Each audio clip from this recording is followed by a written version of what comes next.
Who are some of the best communicators you can think of in the entire world? Chances are it might be someone like a George Clooney, a Meryl Streep, top actors, actresses. They command the stage, they command our attention. Wouldn't it be nice to be able to communicate like that? Well, our guest today has an acting background. Joel Silverstone is the founder of TFR. This feels right. He brings his experiences as an actor, as someone from the theatrical world, and he teaches executives from everyone from Microsoft executives, TD Bank, others, Abbott, Bear, you name it. He is a wildly successful communications coach in demand around the world, and we're very happy to welcome him today to the TJ Walker Success Show. Joel Silverstone, thanks for being our guest today. Great. It felt like the Muppet entrance. Da, da, da, da, da, da, da, da, da, da, da, da. Yes, thank you, TJ. Okay. So, Joel, first, tell us your approach to helping someone be a better communicator. Everyone has their own approach, and I'm as guilty as the next communications coach that I often think I have the only right way and everyone else is doing it wrong. I want to step back from that and sort of get rid of some of my own preconceptions today and learn from you. Tell us your basic approach of how you help people communicate more effectively based on your own background and skill set. I love the introduction you gave me about the acting because it was such an interesting thing. All my life, my young life, my adult life, I was studying acting and looking at scripts. And then about 25 years ago, and that's another story, but I'll get into that later. But about 25 years ago, I got into the corporate world and helping executives and their teams to be better communicators. And what's always astounded me, because in acting, it's so clear. Your job as an actor is very simple. It's not about you. It is about moving the other person in the scene to have an effect on them. And the only way you're going to have an effect on them is to actually genuinely listen to what they were saying so that, and especially when you're doing film acting, you have to do take after take after take. You have to be so present. And that's what's astounded me in the corporate world is even in our personal world, when we're communicating how we are so not present. We're busy thinking ahead. And we always think actors are thinking ahead of the lines they're going to say. No, we're not thinking ahead, because if we're thinking ahead, then I have this look. I'm not connecting with you. So I have to be really present, trust that what's going to happen next. And then also that bringing to communication is two things. One is, why did the person say that? So when someone writes a script, whether theater or film, there's a purpose why the character said that. And so in our way that we communicate, we have to be almost like detectives. Why did the person say that? And then the second part is the miscommunication. What was missing? And so we have to go, maybe I better ask some questions to make sure, and I'll share some examples later about what happened. So that's at the heart of, and I've, like you said, I've gone around the world and worked in, sales and leadership and customer service and coaching. And it always astounds me how they missed, and I'll use sort of a sports reference, they missed that turning point moment in the conversation. And it happens often within the first few seconds.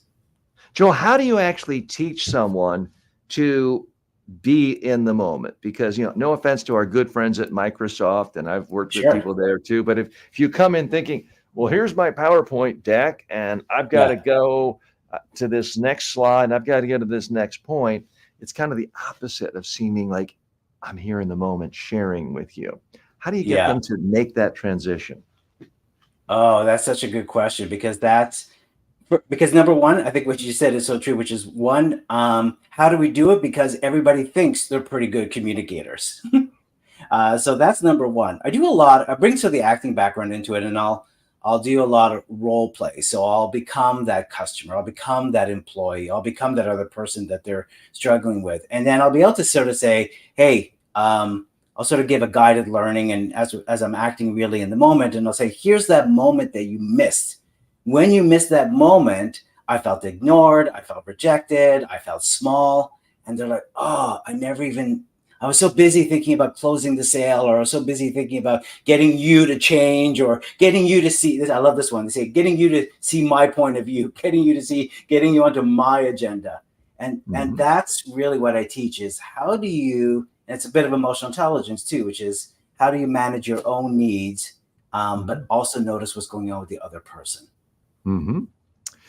How do you tell if a training is successful? I know when I started out many years ago, people at the Mhm. end of the day would say, "Oh, TJ, you're great. This was a great training. Fantastic." They don't say that anymore. Now they say, "Wow, TJ, that guy's great. She's fantastic. If I can be half as good as she is or he is, I'm going to be the star of my industry."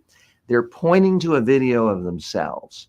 So that's my stand. When that happens, I know a transformation occurred. How do you define yourself as having had a successful training? What metrics do you use? Yeah, the metrics is in the moment, because, like I said, well, I'll incorporate a lot of role play, which is, words that nobody wants to hear in training, because when you say role play, it's like saying when the doctor says, "Oh, I don't like the looks of that." But I call it practice instead of calling it Mhm, role play. And in the mhm, moment, we'll do a lot of redo moments so that it's not just a theory; it becomes a new muscle memory, to be able to practice that. And to me, that's when I see success is when someone is able to incorporate the feedback and make that small change, because it really is a small change. But as you know, TJ, at the end of the day, if someone leaves with one thing that they can change, one thing that they can do differently, then I think that's a success. I don't know what your thoughts are on that. mhm.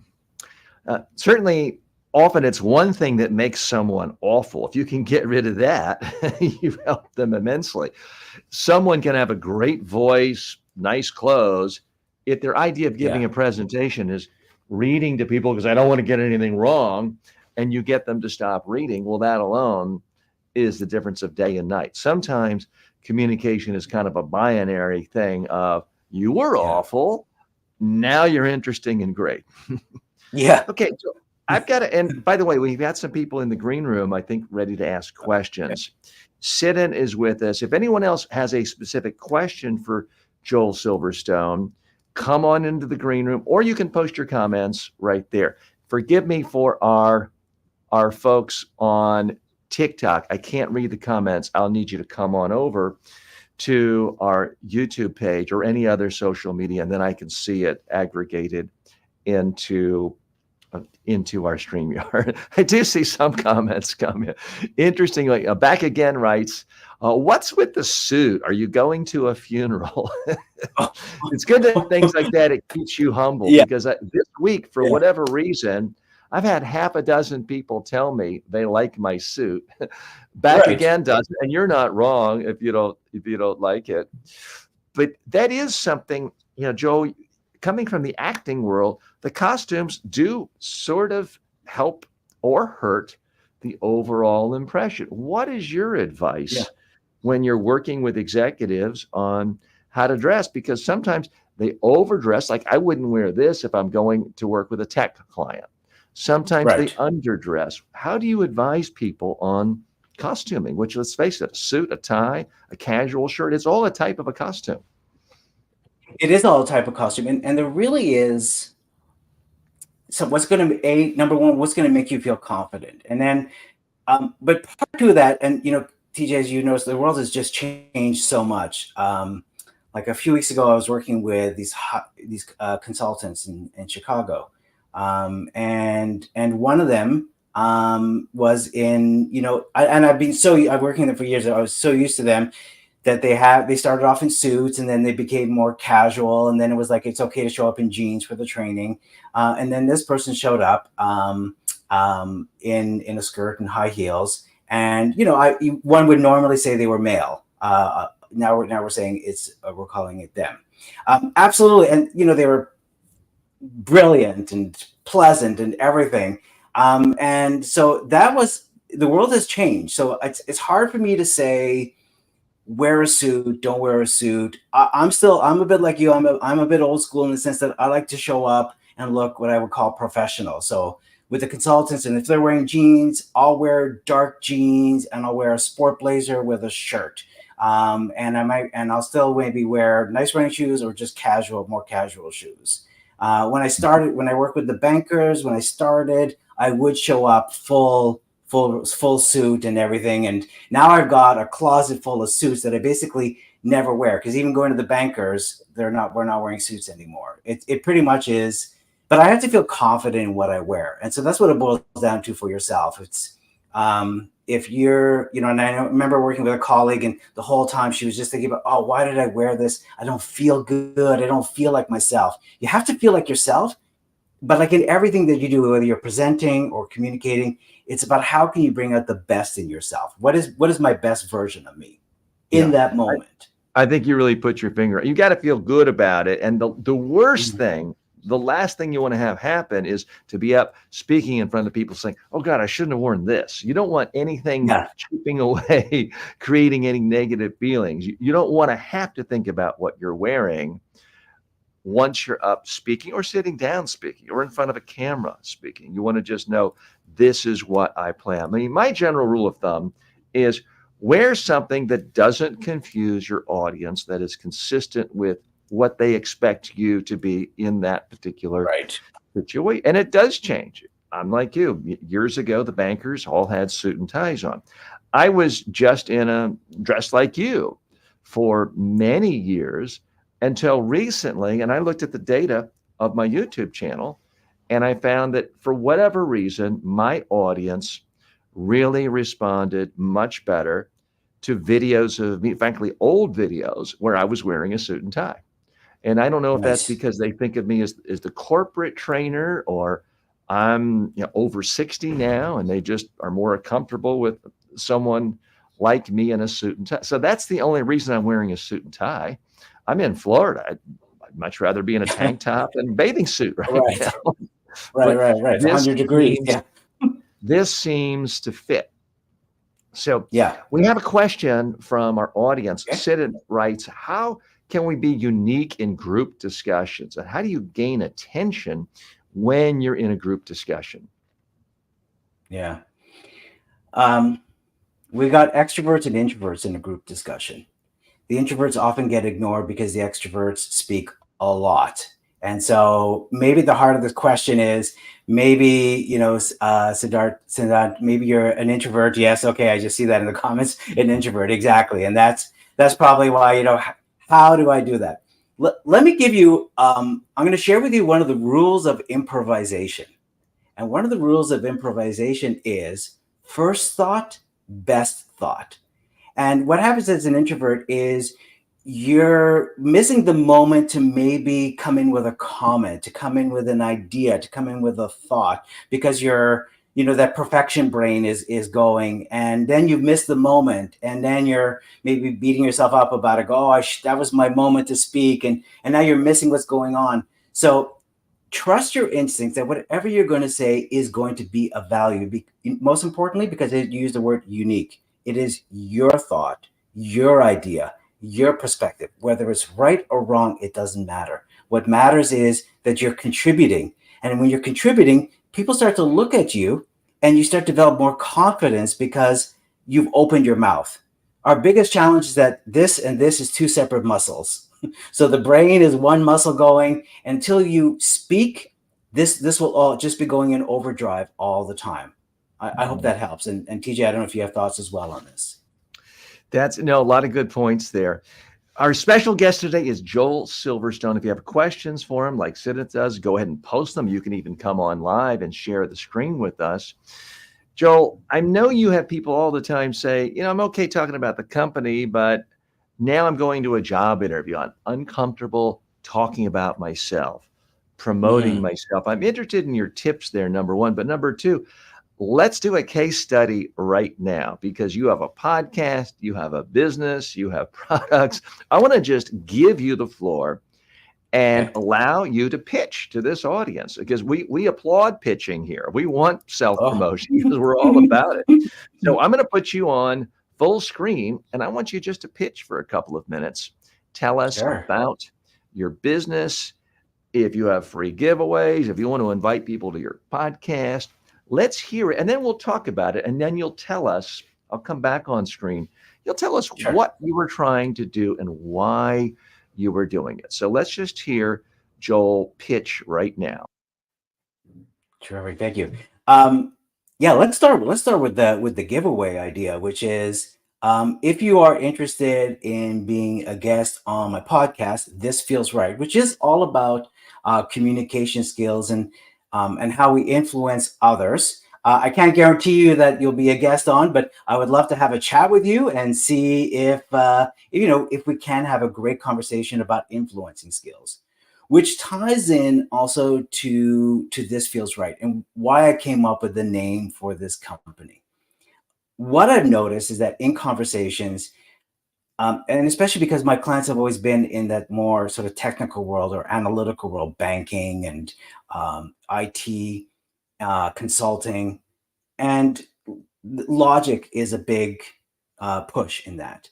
But what was missing is that people react first emotionally.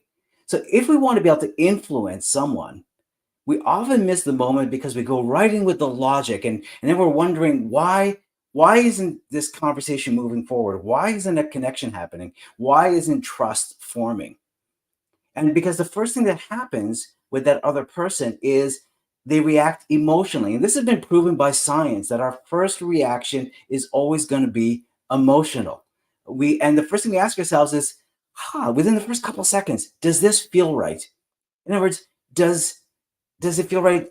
Do I like this person? Do I respect this person? Does this person seem to respect me? Is this person listening to me? Is this person making eye contact with me? Is this person matching their voice and tone with me? Does it feel right? And then the second part of influencing is when we start to introduce the data or the logic, but logic and data that supports the emotions of what was happening. So then the other person will go, yeah, I think this is right. And so then when emotions and logic come together, then they go, I know this is right. So that's why This Feels Right is so important. And working with, recently I was working with, wealth advisors at a bank, and, their challenge was, they had a preconceived notion of their clients. They know them well. And as bankers, they want to go right for the numbers. But with wealth or possible wealth or gaining wealth, there's all kinds of stories. There's family, there's legacy, there's concerns, there's worries. And if you don't speak to those emotions first, whether when you're presenting your ideas, when you're listening, if you just keep going to logic, they're wondering why are their clients not more engaged? So it's really important about This Feels Right is about how do I connect quickly with someone, create a deep connection and a deep relationship. And it's focusing on those listening skills, on those empathy skills, great questions to ask. A reason I was working also with, a high executive, and they had a disagreement with another high executive. And so they've kind of let a lot of time go by, and they realized I need to apologize. And they were reaching out to me and go, how do I do this? And so we worked on the letter, which is, taking away those minimizing words, like maybe I got a little disrespectful, or maybe I got a little upset. And it's like, no, you, uh, I came across as disrespectful, and that wasn't my intention because I do respect you. So little tweaks in the language like that. But the main point of my story is, what do you do after that letter has been sent? And I asked the executive the question. So what are you going to do now that that letter has been sent? And the executive said, well, I'm probably going to just continue to make small talk. How was your weekend? And that kind of stuff. And so here's where This Feels Right comes in, because it's not about making small talk now. You put the matzo ball out there. You said, I respect you and I want to create a relationship. So now it's going from small talk, and I asked, how can you make that more of a deeper moment? And I was like, oh, okay, well, we just went on this big sort of trip all together, all the executives, and we did something, relatively large in another city. And I could talk about the experience of that and maybe what their thoughts were. And also this other person's working on presentation skills. And I could say, how do you feel about presenting? What's your secret potion to that? What's your secret magic? And so that's exactly what This Feels Right is about going from making small talk into deeper talk, and picking up on those key moments to create engagement quickly on the emotional side. Fantastic job, Joel. And For those of you watching, we didn't arrange this in advance. I didn't say, hey, I'm going to give you, 3 minutes, be prepared, prepare your speech. I just tossed it at him. That's the sign of a real pro. He sees an opportunity to share his passion, share his expertise. He took it. He didn't say, well, I wasn't prepared to give a speech today. He just hopped in. And that's one of the things I find consistent among all great communicators is they like to communicate. An opportunity comes up and you have 6 months to plan. Great. An opportunity comes up and you have 6 seconds to plan. You do that too. So very well done, Joel. Now let's go behind the scenes. I mean, we have a lot of what we do here on this show is I try to tell people, look, we're really going to, let me go full screen for one moment. Sorry. Sure. We really try to go behind the curtains, behind the scenes, what really goes on in communication and what people do and how people like you and me work and help people. Tell us what you were doing. What were you thinking about as you were presenting? Because yes, you certainly came across as in the moment, but you had some objectives of what you were trying to do as well. Yeah. And forgive me, I'm making sure we keep our live feed with TikTok. Sure. So yeah, for sure. It's all good. You're running the Starship Enterprise over there. You got everything going there. I love that question because again, it sort of ties into acting, which is I love the behind the scenes moment as well as how do you get into character. But I love this behind the scenes of what's my self talk basically kind of going on while I'm speaking and while I'm speaking, the whole time I'm thinking about, I want to make sure that I'm making this relevant. So I'm sort of keep checking myself every few seconds. Is this relevant? Is this creating connection? Is this flowing from one thought to the next? Is this thought supporting the thought that I just said? Do I start talking about writing the letter and it's like, oh no, that's not the main point. But instead of just all of a sudden dropping it, I acknowledge it and go, that's not the main point. Where I really want to go is this. And I made that decision in the moment because I felt that was going to be more about connecting and more of a story versus a how to write an apology letter. Mm-hmm. We have more questions coming in from our viewers. I'm from a non-English background, but no English. But at the time of speaking, I'm not able to speak fluently. But in my mind, I can speak like TJ confidently. So what do you think about this? As someone who grew up bilingual, I'm in Canada, and so I grew up French and English, and the more I'm living in Toronto, which is more the English side, the more I'm losing my French side. So I feel very self-conscious when I have to speak French or when I go back to Quebec and I've delivered some training in France sometimes and have to go there. And it's like, oh boy, I'm really self-conscious. I found the most important thing is speak slowly. Mm-hmm. I will never speak the way I speak in English, which is I can think fast, I can speak fast, but in French, I can't think fast because I'm translating everything in English. And so there's like a time delay. So what I'm going to do is I'm going to say less and I'm going to speak slower and maybe even ask and just acknowledge it and just say, and I've done this before because I've made some mistakes in French. I thought the word for French for corporate was corporel. And it turns out corporel means you're naked. And so I kept saying, we're talking about corporel communication and everyone's laughing. And so now I just acknowledge, I go, if I make a mistake, if I say something that doesn't make any sense, call me on it. Don't just nod your heads or even worse, laugh at me. Yeah. Mm-hmm.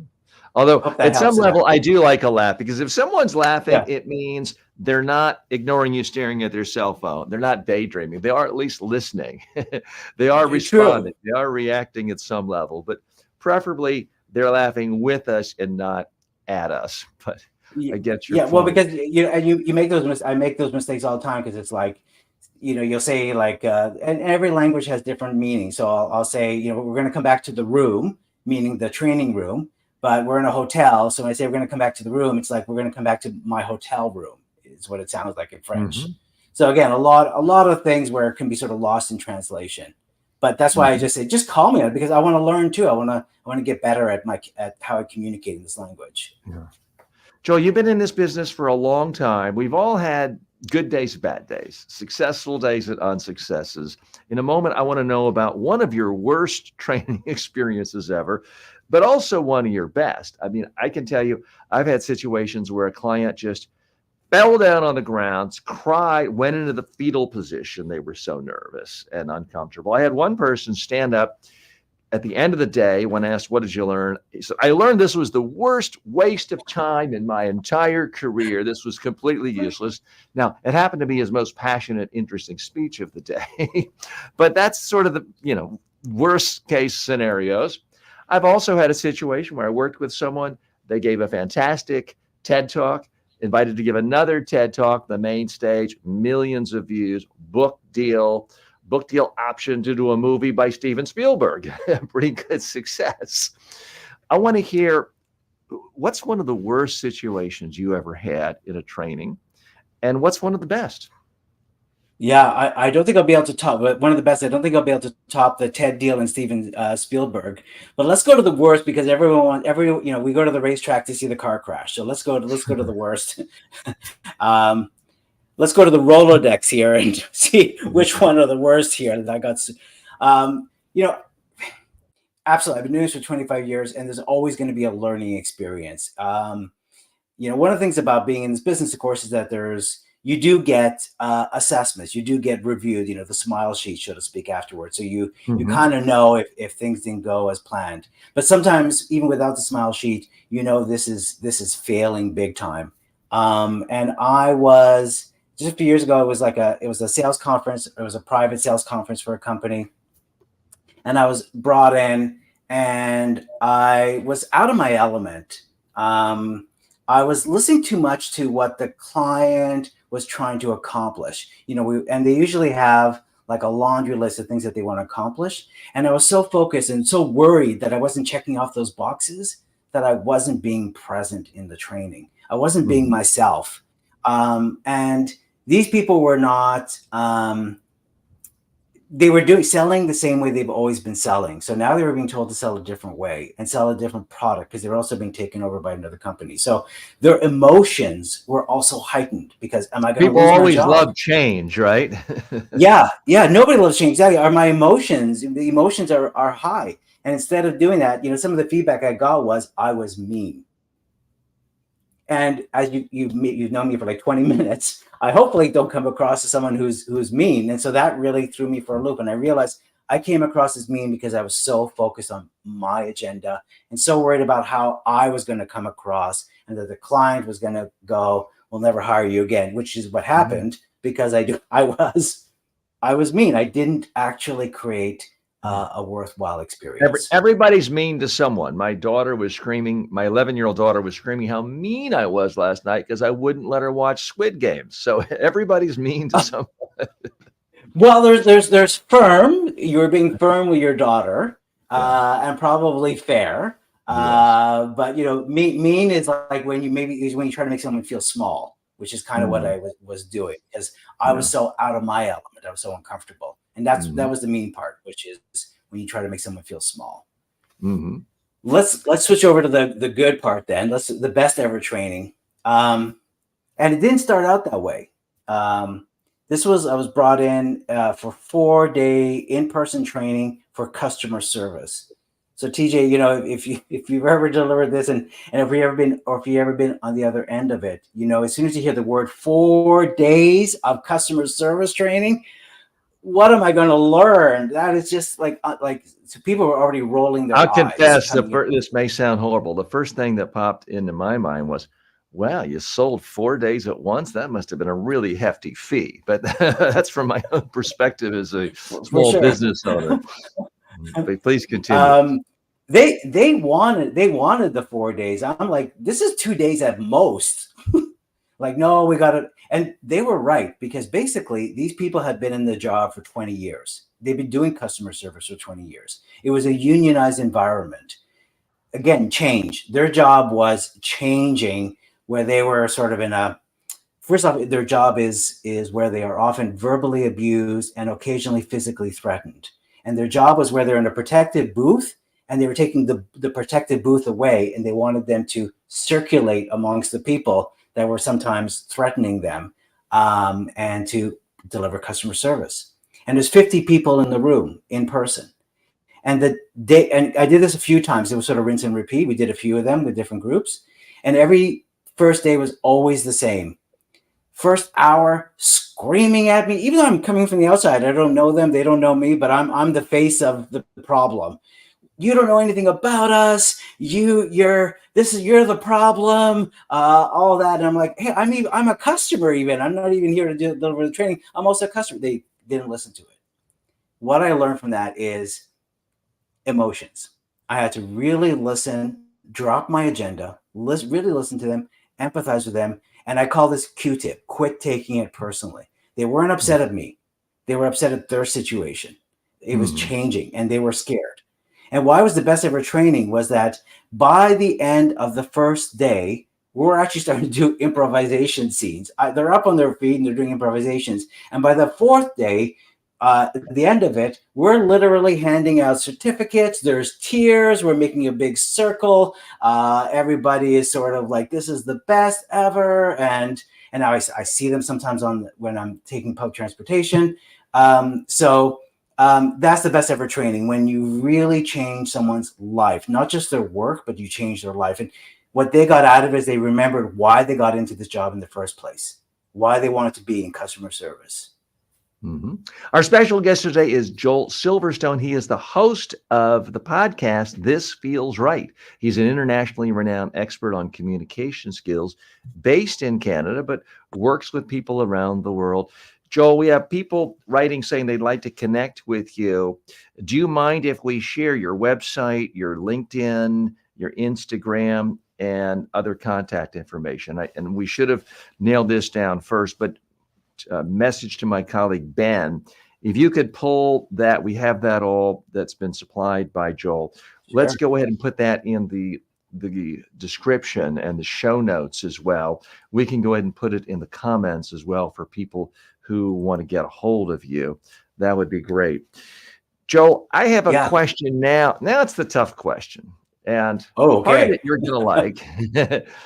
And I in no way mean to be disrespectful, but I do want to share something with you about industry trends I've seen. First, the good news, something that you probably are aware of and may like. The single most successful media trainer, communications coach I've ever heard of comes from an acting background, Michael Sheen.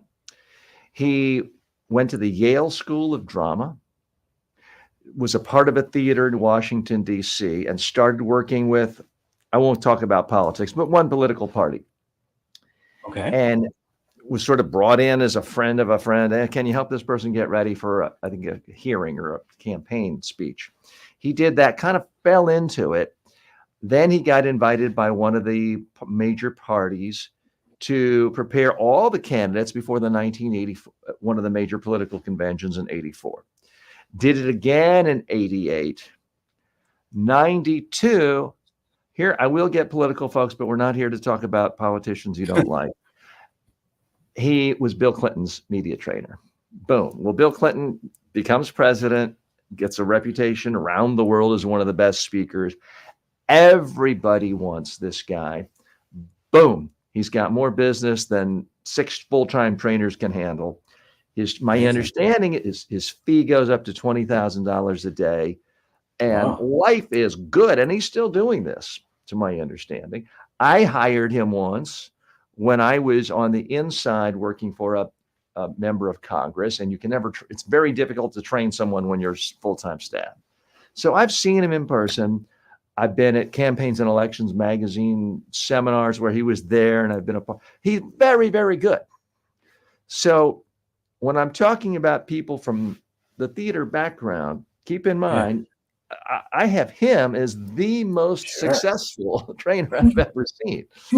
So I am not taking some broad brush and saying anyone with a theater actor is horrible. Now, so that's the good news. The bad news, you might not like this. Okay. But for 25 years, I was based in the New York City area, and I was president of the National Speakers Association, New York, while also doing media training and public speaking training. So I met countless people with acting backgrounds, either in the communication skills training space or trying to enter it. And here was the problem I saw with their approach. Actors, by definition, love to stand up and talk about feelings and emotions. Business people, for the most part, do not want to do that. And I always found a disconnect. And in countless times, I've talked to corporate clients who hired me. I said, well, who have you used in the past? And they said, well, we hired this actor, and it was a complete waste of time because they wanted to stand up and talk about feelings. They never even video recorded us because they wanted to turn it into an acting workshop. So I have found personally that when someone's coming from the acting background, they're bringing their world. Let's stand up and do a workshop and talk about feeling, and not even video record. So I generally have a bias against anyone who tells me they had anything to do with the acting world when they're coming into the communication space. The other thing that's related to that, and I want to give you full time to respond to this. It's all good. Yeah. And the thing I have found with so many people from the acting world is they don't even video record people in the trainings. The number one thing I do that I think helps my clients the most, frankly, is when I work with someone, even if it's a group of 10 people, everyone gets on video, not once, not twice, but 10 times in a day. To me, the real learning moment, the magic moment, is when someone sees themselves coming across exactly the way they want to come across. That's ultimately what gives confidence. And so many people in the acting world, it's just about how you feel in the moment up on the stage. They never see themselves. So, what's your response to this? Do you think I'm being wildly unfair? And how many times do you video record people is really kind of the question I always ask people from the acting world, because they typically don't. And I don't mean to assume that you don't. Yeah. So there, I've said my piece. Let me give you full time for rebuttal. Yeah. No, that's great. Well, first of all, I love the story about Michael Sheen. Yes. Yeah. That's a great story about how he was able to take the world of acting and bring it right up to the president. That's just absolutely quite a leap. So absolutely, and he keep him up Obama. He to this day he continues to train major world leaders.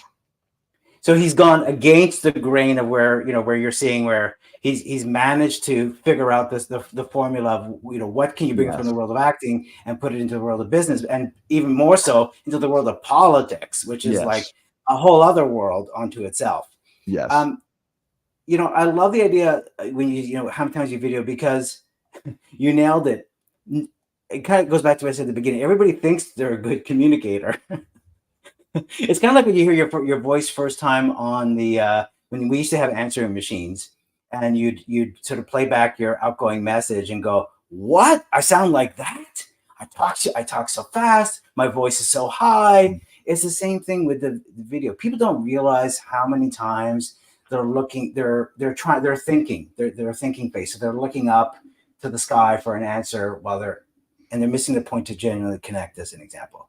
So video recording is absolutely so important, because you won't believe it until you see it. That's what it boils down to.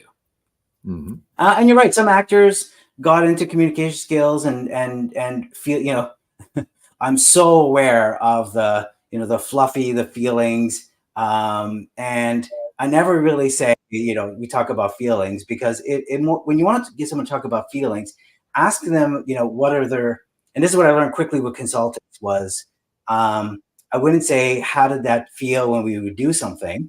Because they would say 6.7. And instead I would say, what are your thoughts on that? Mm-hmm. And then they go, oh, and then they would express often feelings. So it was changing the question. So it wasn't a feeling type question, but it really was about feelings. So often it is about, what are your thoughts on, where you grew up? What are your thoughts on this method of doing this? What are your thoughts on the change? Not how do you feel about change? How do you feel about change? Not good. What are your thoughts on change? Oh, I have lots of thoughts on about, and it's always going to be feelings. Mm-hmm. And related to this, and this is my last beef. I don't mean to rake you over the coals, That's good. but my other beef with actors is they're looking for another chance to perform. They think of a training as now I get to be on stage and share wisdom. And I was guilty of that early in my career. In fact, at the end of the day, I'd be tired. My throat would be sore. What I have found, certainly in the last 15 years, the less I talk, the better the training experience it is for the client, the more they actually improve. The more they like me, the more they're likely to rehire me. So if I'm tired at the end of a day, or my throat is even tiniest bit sore, that means I talked too much. How do Mm, you try to balance the amount of time you talk versus getting people to actually speak and watch themselves and learn from that? yeah. Well, as someone, and I'll relate to Sedent, as someone who's also basically, I am an introvert. And so it does take a lot of energy for me to be in the moment. And to be, so I fully agree with you that people are not paying me to come in and entertain them or, edutain them. They're, they are paying, people do want to leave training with, having some fun and a good experience. But at the end of the day, people want to learn something about themselves they could take away and make their work better, their work more productive, maybe even make their lives a little bit happier. They want to take something away, not just that they were entertained. And that only happens if I, in a training, ask the right questions and just listen, so that, again, it's dropping my agenda and like, what do they need here from the skills that we're talking about, and how can they make it relevant in their world? And as you said, it only happens if, if you're being interested and not interesting, as they say. Mm-hmm. How, to me, that's such a big challenge quite often. People come in like, well, I can't really change the speech. We've been working on it for 3 months, and Yeah. investor relations has signed off on it, marketing has signed off on it, and I've got all these slides. I'm kind of handcuffed. And I said, okay, fine, but guess what? Nobody in your audience cares what you Hmm. got signed off. They're just listening to this from the standpoint is this interesting? Did I know that before? Yeah. Should I pay attention? Or should I go to plan B, which is read my cell phone? How do you Hmm. get your clients to sort of shake up this idea of here's this big presentation I have and really think in terms of, is everything I'm saying either interesting or useful to my audience now, or can I just get rid of it? Yeah. Usually starts with, that, and I'm sure you do this all the time, with that one question, which is, what do you want your people to be doing after this speech? Mm-hmm. Because it's always about, we need to do this, this, and this. And I'm sure you use this question, what does success look like at the end of the speech? What are they actually doing after this big speech? And they're like, oh, well, they're doing this. Oh, I see. Okay. Well, if they're doing ABC, then let's look at the speech and make sure that I understand these are the things you want to accomplish, but if you want them to actually do ABC at the end, let's look at maybe some of the key pieces. And then again, what I've learned from that horrible sales training was, I have to I have to adapt and realize, this is not, people are being bored. This is not of interest to them. This is not relevant. And we got to go a different direction here. Or what I'm saying, or tweak it. So it's not a big change. It's often just tweaking it. Mm-hmm. We are very fortunate to have with us Joel Silverstone, who is the host of the podcast, This Feels Right. Joel, I want to learn from your own experience as a podcast host, because you're younger than I Sure. am. But one of the fascinating things about communication is something's changing every day. There's new opportunities every day. When I was young, there was 3 TV stations, a local newspaper. You wanted to give a speech, you knocked on the door for 6 months at the Rotary Club and begged, and maybe you'd get. Now there's opportunities for everyone to speak everywhere. There's also new Yeah. challenges. As you know, giving a keynote speech is very different from doing a great podcast. We spoke earlier about this need to really listen to people, to be in the moment and not be thinking about 10 other things. So that's something I'm trying to get better at already, because I'm trying to listen to you. and because I find it interesting. And I know when you're interviewing people or you have people on your podcast, you're listening to them, but we're also multitasking because when Yes. you're speaking, I want to be looking at you. But if I look Yeah. at you down here, it looks weird to you and the audience because it looks like I'm looking at my notes or checking email. Right. So I'm actually ignoring you and looking at the camera because I want Right. to project the fact that, or the feeling that I'm looking at you. So that's a little bit weird for people who don't do it all the time. And it's still less than 100% comfortable for me. But I'm also doing a show. So I'm aware of the mixer here. And I want to make sure I'm still recording. And I want to make sure I introduce you properly. So I'm occasionally glancing at notes. I'm Right. trying to reach a larger audience. So just a moment ago, we signed off on TikTok. I took myself off camera for a moment, brought the TikTok back on. I'm aware of timing issues. I got to think about, wow, we are on video. Am I getting a little bit of shine? Do I need to maybe take a break and put a little more Right. powder on? So I am multitasking a lot, as I know Yeah. you have to do with podcasting. What Yeah. tricks have you learned as you've been doing this to be able to multitask and yet still really be present for your guests and anyone you're talking to?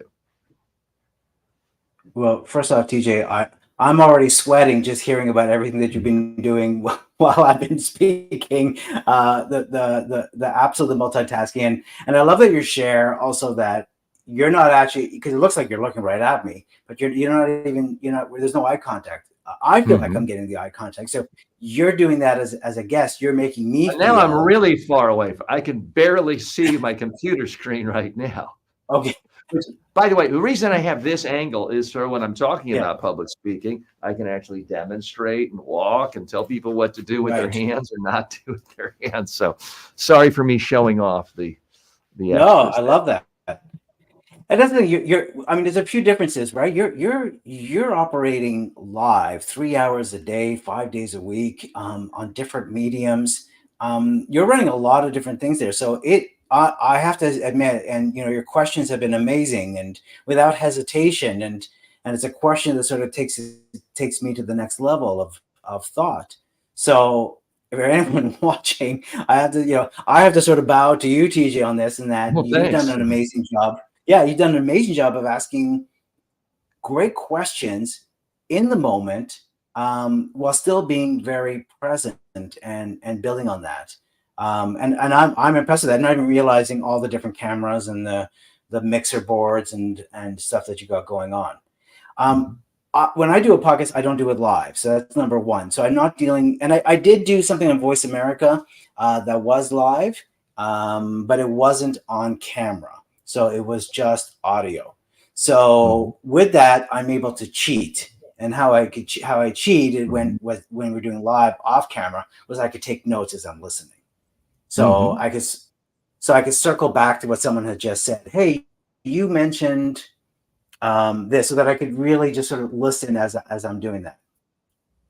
Mhm. That also it's something I did early on because I'm not as maybe I'm not as young as I seem, but when I started, it was a lot of it was on the telephone. There was no video. There was a lot of telephone coaching, and so I got into the habit of taking notes while I was coaching someone when we were doing it on the telephone, Oh, and I that remember those days. helped my. I would record them with a cassette and play it back. Is that what you did? Okay. No, no, because they didn't have the technology for that to be able to do that. It was literally, a landline phone, and Uh-huh. didn't wasn't able to do that. Mhm. But the how it helped me feel better to be present was I got into this habit of really listening very carefully because I was taking notes. And then as you do that, you start picking up listening for just keywords. You start cheating and listening for just keywords, and you make a note, keyword there, and then it's in the back of your mind, and you could continue to be present. Mhm. Great. And our colleague Barb is here with us, and you're doing an excellent job staying present and answering TJ's questions on the fly, Joel. So Barb gives you very, very high marks. and she can Thanks, be a Barb. tough critic sometimes. So, Barb, glad you're here with us. Barb, do you have any questions for Joel? And for that matter, does anyone else have questions? We have a lot of people. Typically, about 1,000 people join us just on TikTok, and Oh, then we have other people on all the other social media platforms. Tell us more about your podcast. How long have you been doing it? Where all can people find it? What's the main value they get from listening to your podcast? I've done 2 podcasts, and I'm bringing back the This Feels Right podcast. So I did This Feels Right podcast for a few years, and then I was working somewhere else, and I did something called the Great Canadian Leadership podcast. And then now I'm going to go back to This Feels Right. The theme has always been the same: is that, and you said this earlier too. You're already a very strong communicator, but you're curious about what others are doing around communication. And a lot of that was also my same idea, was around, you know, how did you motivate people? Because people want to know, or how are you able to influence them? Because it's at the heart of it's kind of what we want to do. And again, going back to the idea of acting, we want to move someone. We want to get someone to collaborate, or maybe someone to work together, or to be looking together, solving the problem. So how did you do that? What was sort of the secret sauce, whether that be a whole organization, or whether that be that one employee or that one client? And then in the you asked me too, the same question. I'd always sort of include, what was your learning point? And I call it, your failure tada, which is from the world of improvisation, which is celebrating your failures, which is let's not be ashamed of our failures. Let's look at our failures as a learning point. And what did you learn from that? So that's pretty much the theme of the podcast. You don't have to be a great communicator, but what did you learn along the way that was like an aha? It's how you're able to influence someone to be able to move them, and using your communication skills to do that. Questions coming in, because you focused on podcasting. I'm curious as to whether you know who Dave Jackson is, and whether or not you've attended PodFest. He's a well-known leader in the community, in the podcast communication space. Yeah, I haven't attended PodFest. I received their newsletter so that I'm up to date on that. I don't know, TJ, have you been to PodFest? I haven't, and I should have. They were in Florida not too long ago, and I had scheduled conflicts. Hope to go. Yeah, they usually come to days. They do. They usually go to Florida once a year, and I'm in Toronto, and I think they've come to Toronto. You're a North American, but Canada is like America, but it's very different. Who were your role models growing up as a communicator? Were there certain, I don't know. I think Pierre Trudeau is the only prime minister I can name other than his son, maybe Brian Mulroney. But were there certain political leaders, talk show hosts, speakers you really looked up to growing up in Canada?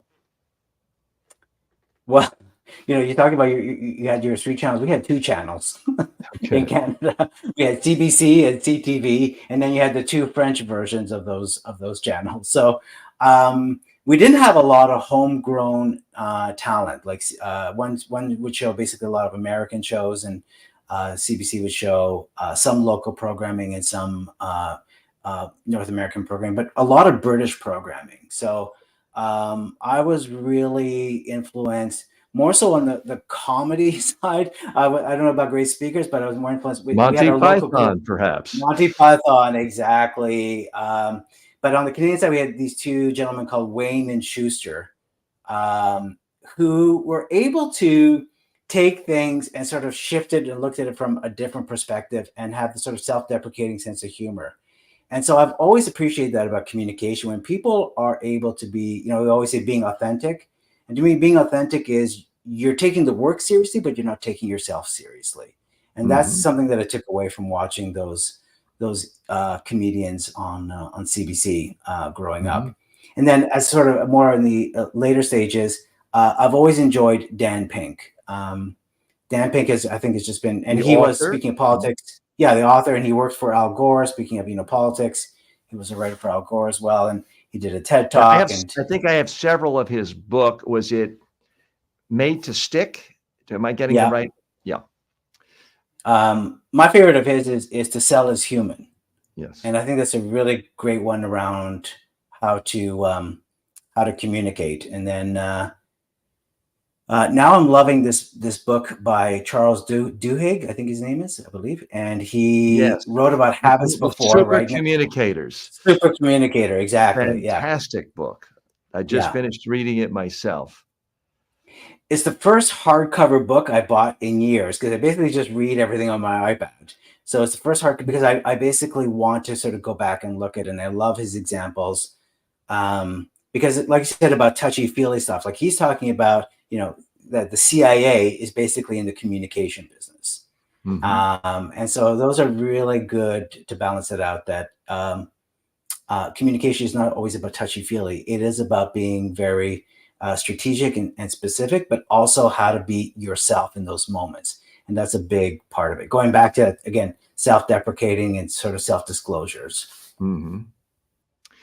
What's the fine line that you try to reach when you're a host of a podcast? If all you do is ask questions and never disclose, it's not as interesting to people or the guest. If you spend too much time talking about yourself, then it seems like you were rude to the guest. How do you balance that? Yeah.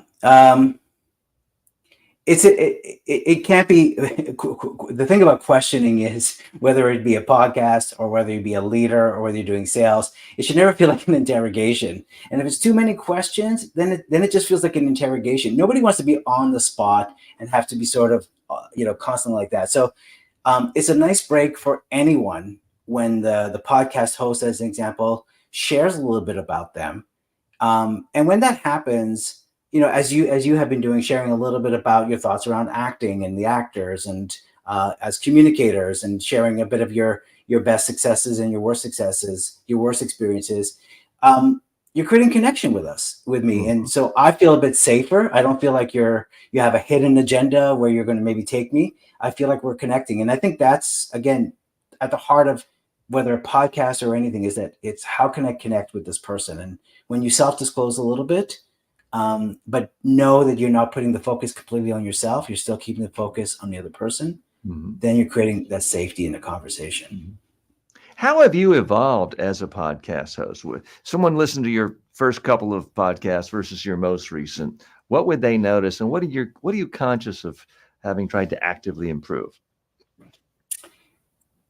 When I was in university, many, many years ago, I was also the host of like a radio show that was doing theater critic and film criticism. So um, my and we didn't have you couldn't sort of stream things at the time. You were just listening to the regular radio. And again, there Mhm. was just CBC Radio, and CBC Radio was like sort of like BBC Radio. There was a sort of voice like, "You're listening to CBC Radio. Tonight's episode is," Uh, there was that voice. And so when I was doing the reviews, I would do that voice, which is not me. And so that was, even when I started podcasting, it was the same thing. As you sort of play it back and go, "Oh, I'm doing that CBC voice again. I'm not being myself. I'm trying too hard mhm. to be professional." And I think that's what gets in the way for so many people, is they try too hard to be professional, as opposed to take the focus off myself, put the focus on the guest. Yeah. And unfortunately, I'm sure you experience this. So many people think professional is speaking at the same tone and the same volume and the same speed, and it's boring. They're afraid to use Yeah, the full range of their voice. I mean, to be captivating, as you know, with an actor, you got to sometimes be high and low and fast and slow. It's the roller coaster that makes it fun and exciting. absolutely. Yeah. Joel, we really appreciate your time again. Joel Silverstone has been our guest today. If you want to know more about him and perhaps listen to his podcast, the podcast is called This Feels Right. And is it available? We have a web address for it. We'll be posting that in the description and the show Okay. notes. Yeah. But is it also available on Spotify, iTunes, all the normal places? Everywhere you can listen to it's TFR. This Feels Right, the podcast.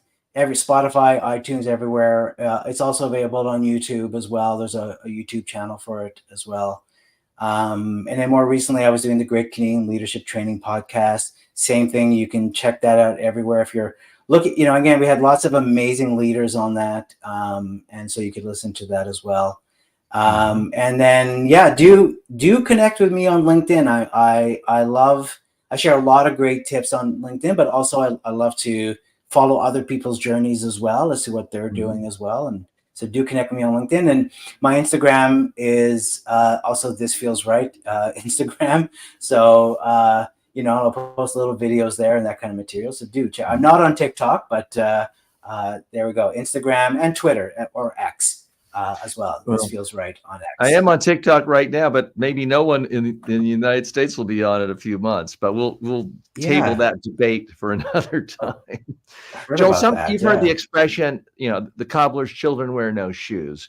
Sometimes that happens even to people like you and me, because I know we both advise to clients before every presentation, ask yourself, what is it you want this audience to do? Do you want them to buy from you, vote for you, endorse your candidate, endorse your budget for next year's, fiscal infrastructure? What is it you want people to do?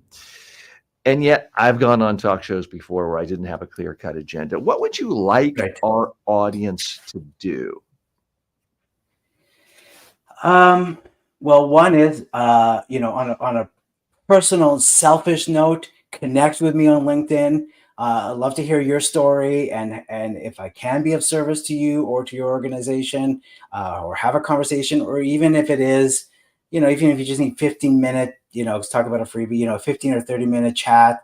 Absolutely, as part of this episode here, TJ Walker, my pleasure. Just say, heard you on TJ Walker's podcast. I'd love 30 minutes of free coaching on communication skills. Absolutely love to help. No strings attached. I'm not signing you up for anything. Happy to do 30-minute coaching.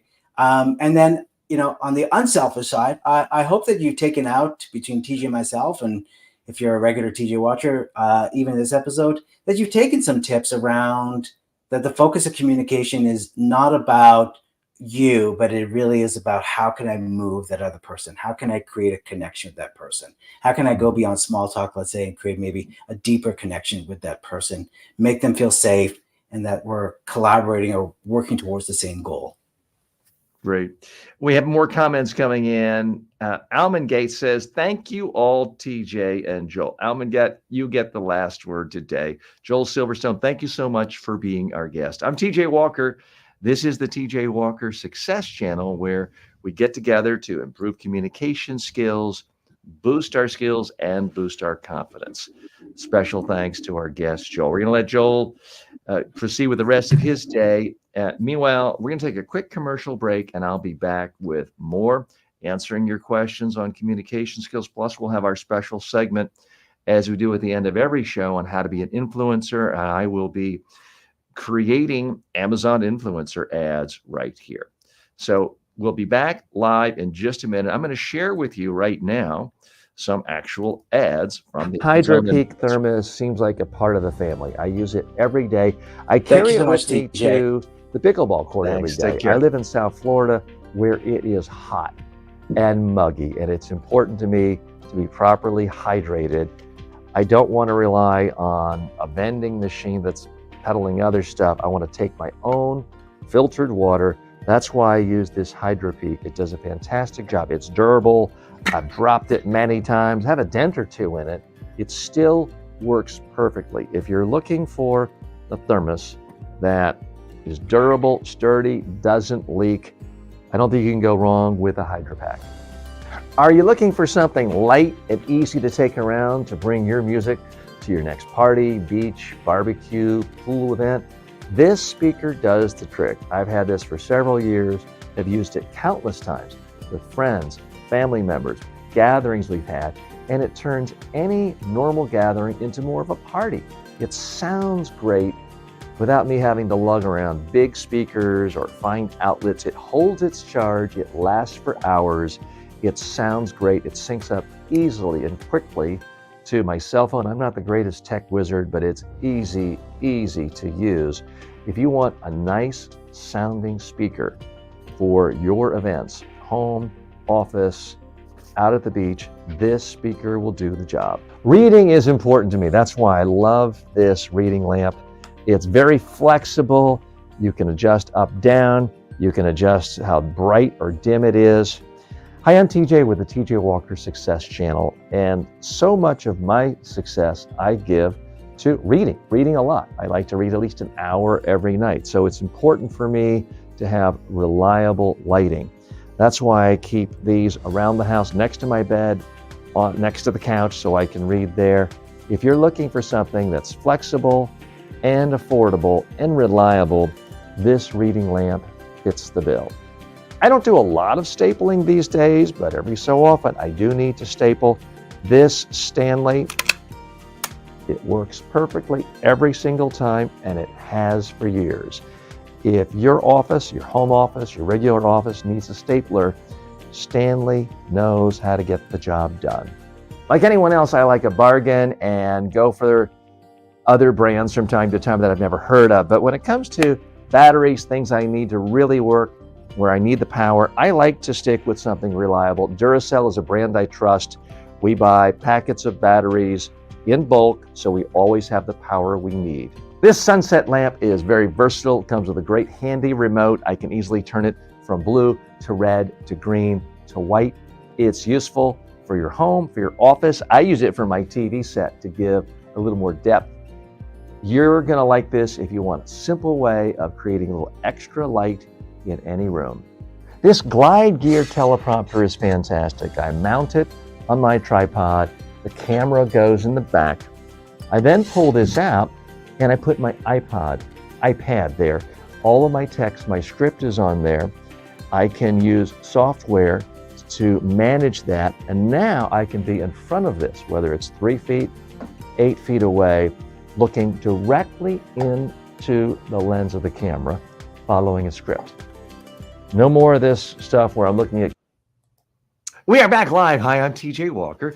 This is the TJ Walker Success Channel. This is the place to help you become more effective at communication skills and to be more confident in your communication skills. We are right here live today on YouTube, TikTok. Special hello to our TikTok friends. On LinkedIn, Facebook, Twitter, X, and a handful of other places. We are going to be later on in the next hour live on Amazon. I'll be doing an Amazon Live feature where we talk about some books that I like, and they'll be available for sale right there, one click on Amazon. I'll also be answering your questions. Now, as I do all the time on this live show, is I give the floor to you. If you have a question, you can come right on screen with me and ask. If you have a disagreement, you can come right on screen and ask. Our friends on TikTok, thank you so much for stopping by and saying hello. We haven't integrated you in with our live feed, so you're not seeing the full studio, the different camera angles, and I can't let you come on screen there, but it's not because I don't want to hear from you.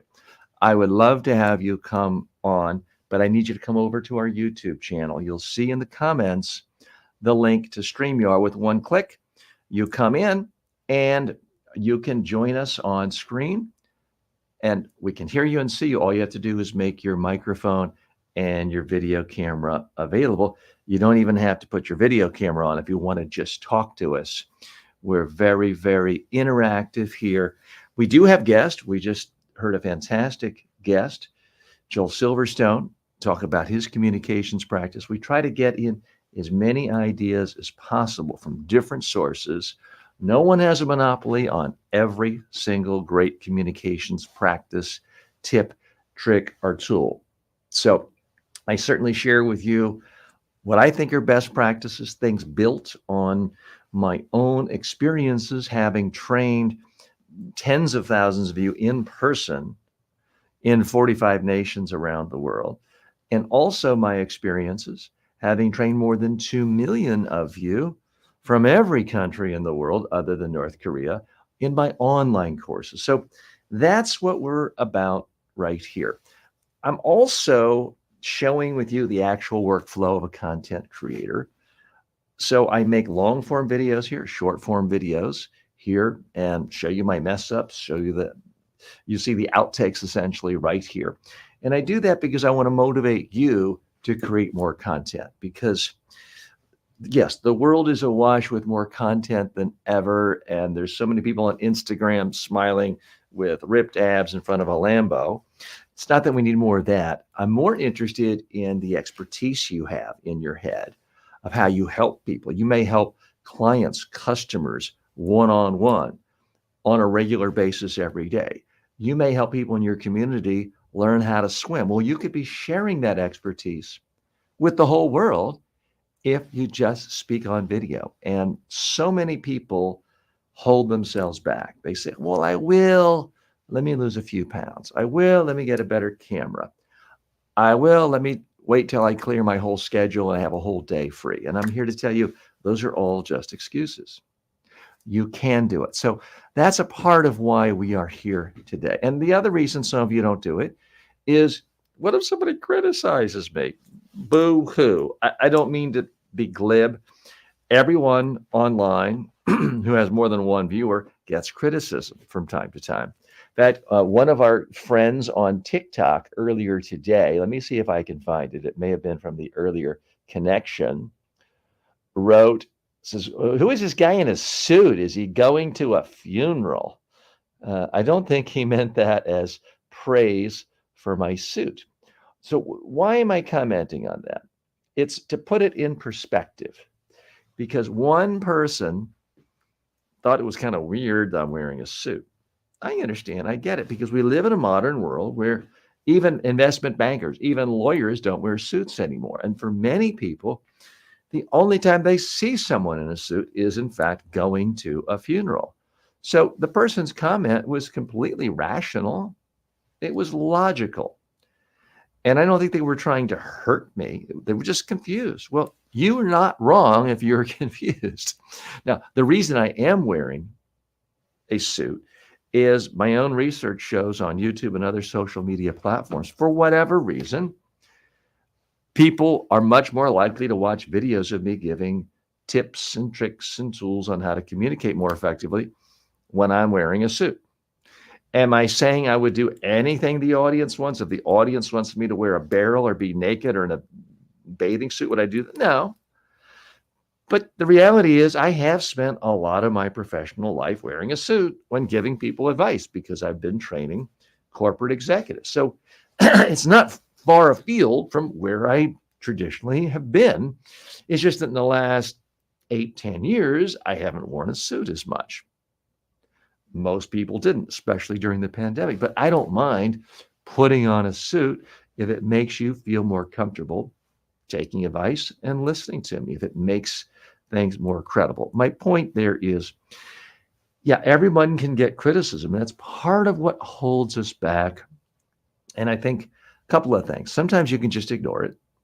Sometimes what seems like criticism, if you stop and think about it for a second, not really criticism. It's just someone's confused. And I have to confess, that's kind of what I think just happened to me when I first saw the person on TikTok saying, oh, why is this guy in a suit? Is he going to a funeral? I thought it was meant as kind of a jab at me, kind of a criticism. But now that I think about it, maybe the person was actually just confused because they hadn't seen anyone wear a suit in the last 5 years other than on their way to a funeral. So even I can be guilty of projecting negative assumptions on other people when they didn't mean anything negative at all. Okay, in a moment, I'm going to make a short form video. Excuse me. While I make sure that I'm perfectly don't have my throat dry in any way. By the way, don't feel embarrassed or ashamed about having a glass of water or drinking from a bottle of water when you're giving a speech, a talk, a presentation, or even talking to people online. There's nothing wrong with it. I saw the comedian Jerry Seinfeld drink repeatedly from his bottles of water on stage when he was performing here in South Florida a few months ago. There's nothing wrong with it. Just don't act embarrassed or apologize. One tip, though, I do recommend, if you are drinking from a bottle, don't take the time to twist it on and take the top off every time. That creates a lot of extra attention and doesn't really, it just wastes time. Okay, we're going to switch gears a minute. I'm going to do a short form video on a topic relating to our last guest, and then a long form on the very same topic. So I'm going to switch to camera 2.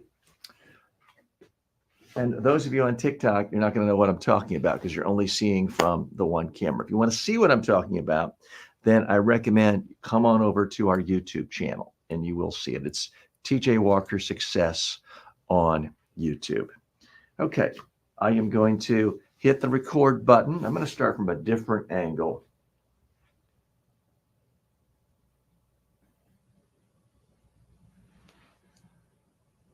All the experts say, don't multitask, don't multitask. But if you're speaking in the modern world on Zoom, emails coming in, text coming in, you have to kind of multitask a little, right?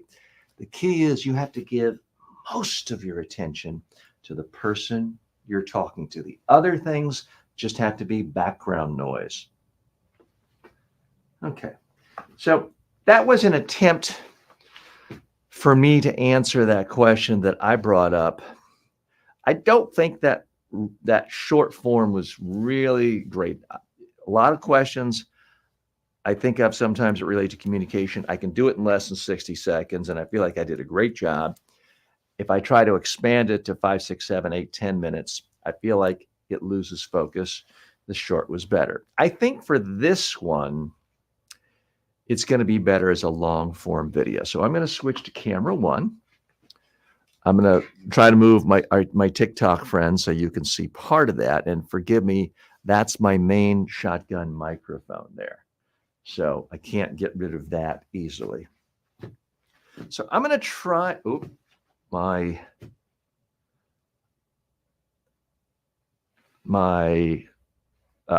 this has gotten into the scene. So that should not be there.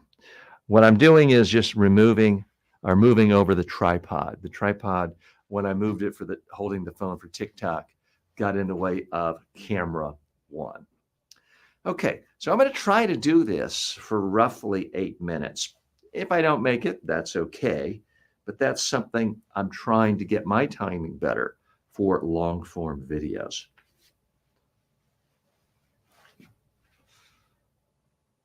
All the experts say the same thing, and they're not wrong. They say, don't multitask. Do not multitask. Human beings are horrible at multitasking. You want to see the results of multitasking? Look at all the people getting killed on the highways because everyone's staring at their phone trying to drive. Don't multitask. And I agree with that most of the time for most things. However, there are some times where it's just not possible not to multitask.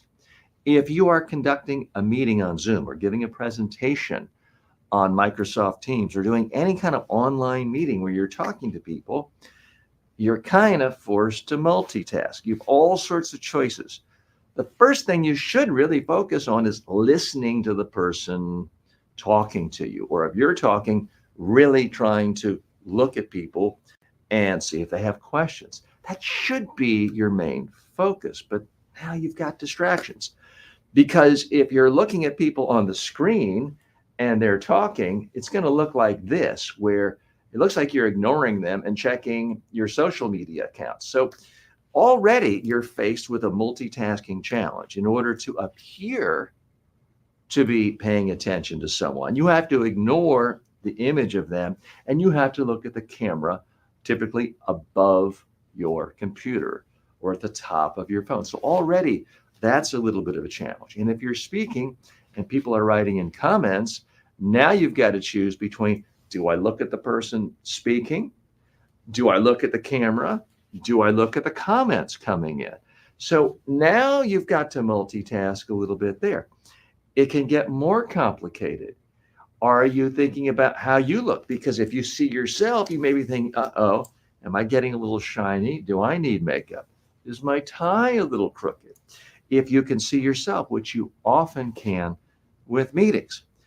If it's your meeting, you also have to think about, oh, are we going to run out of time? We promised everyone would be done at the top of the hour and we're running 10 minutes behind. So you've got timing issues to think about.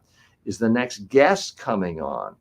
Have you used your allotment of time? So all these things are taking mental bandwidth. And it's very, very easy to completely ignore the person who's talking to you. It could be a job interview, and you just missed the most important nuance of their question. They may have asked you a question that opened you up to talking about your biggest success ever, and you're still thinking about, oh, is this light right? Where is this comment coming in here? Do I have the right microphone on? You missed it. So I want to give you some tips on how you can, in fact, multitask, but have one primary task in your mind when you are communicating with people online. Yes, it's impossible to say I'm only going to do one thing at once, but you can give one thing a lot more importance. And that has to be listening to the person who's talking to you and that you're talking to. You have to really listen to them. The main way of having all these other things not distract you is the same way you learned how to drive easily today, by just hopping into the car and going to the grocery store and not thinking about, oh, are my hands at 10 and 2? Is the light the right way? The mirror? Is my seatbelt on? It's because you've done it so many times. If you remember to the first time you drove, it was a whole series of checklists. It's a nerve-wracking experience to learn how to drive because you're thinking, my hands have to be at 10 and 2. Is this mirror showing exactly what I need to over here? Are the side mirrors working just right? Have I adjusted the seat correctly? Is the seat belt on? Am I focusing on the red light here? Did I see this stoplight? Am I aware of all these cars? Your mind is going through all these checklists. It's a huge mental strain. But for most of us, if you've been driving for a few years, or certainly for 10 years, and someone says, hey, hop in the grocery store and go get some milk. We really need it for this dinner we're going to have. You just hop in the car and go. You can be thinking about the dinner. You can be thinking about, what else am I going to get at the grocery store to make the dinner better? You don't have to actually think about all these other technical things. Without thinking about it, you put the seatbelt on. Without thinking about it, you're going to check to see if the mirror allows you to see behind you, because you've done it so many times. I wish I could give you some instant quick fix to make it really, really easy to focus on people when you're talking to them online. Unfortunately, the reality is you just need to do it more often. You need to present more often. You need to talk to people more often. If you do podcast interviews through video, if you lecture through video, if you make online courses through video, the answer quite often is to do it more. You got more comfortable driving because you put in the time in the driver's seat. You put in the miles, you put in the kilometers. You will become better at being really focused on listening to someone and doing less multitasking when you're communicating, if you do all these other things on a regular basis. The less you have to think about the technology side. Is the microphone the right place? Do I have all these other tools in place? The more you can focus on listening and talking to one person on the other side of that camera. Okay, so that was, I forgot to start the timer, so I don't know how long that was. But that was my take on how I would answer that question, because that was a question that I asked our last guest. So sometimes that happens. That's the evolution of how some of these short form and long form videos work, is in a conversation with you. Sometimes it's a question someone posts. Sometimes somebody says something and it leads me to answer them. And in the process of answering it, another question pops up in my head, as was the case right there.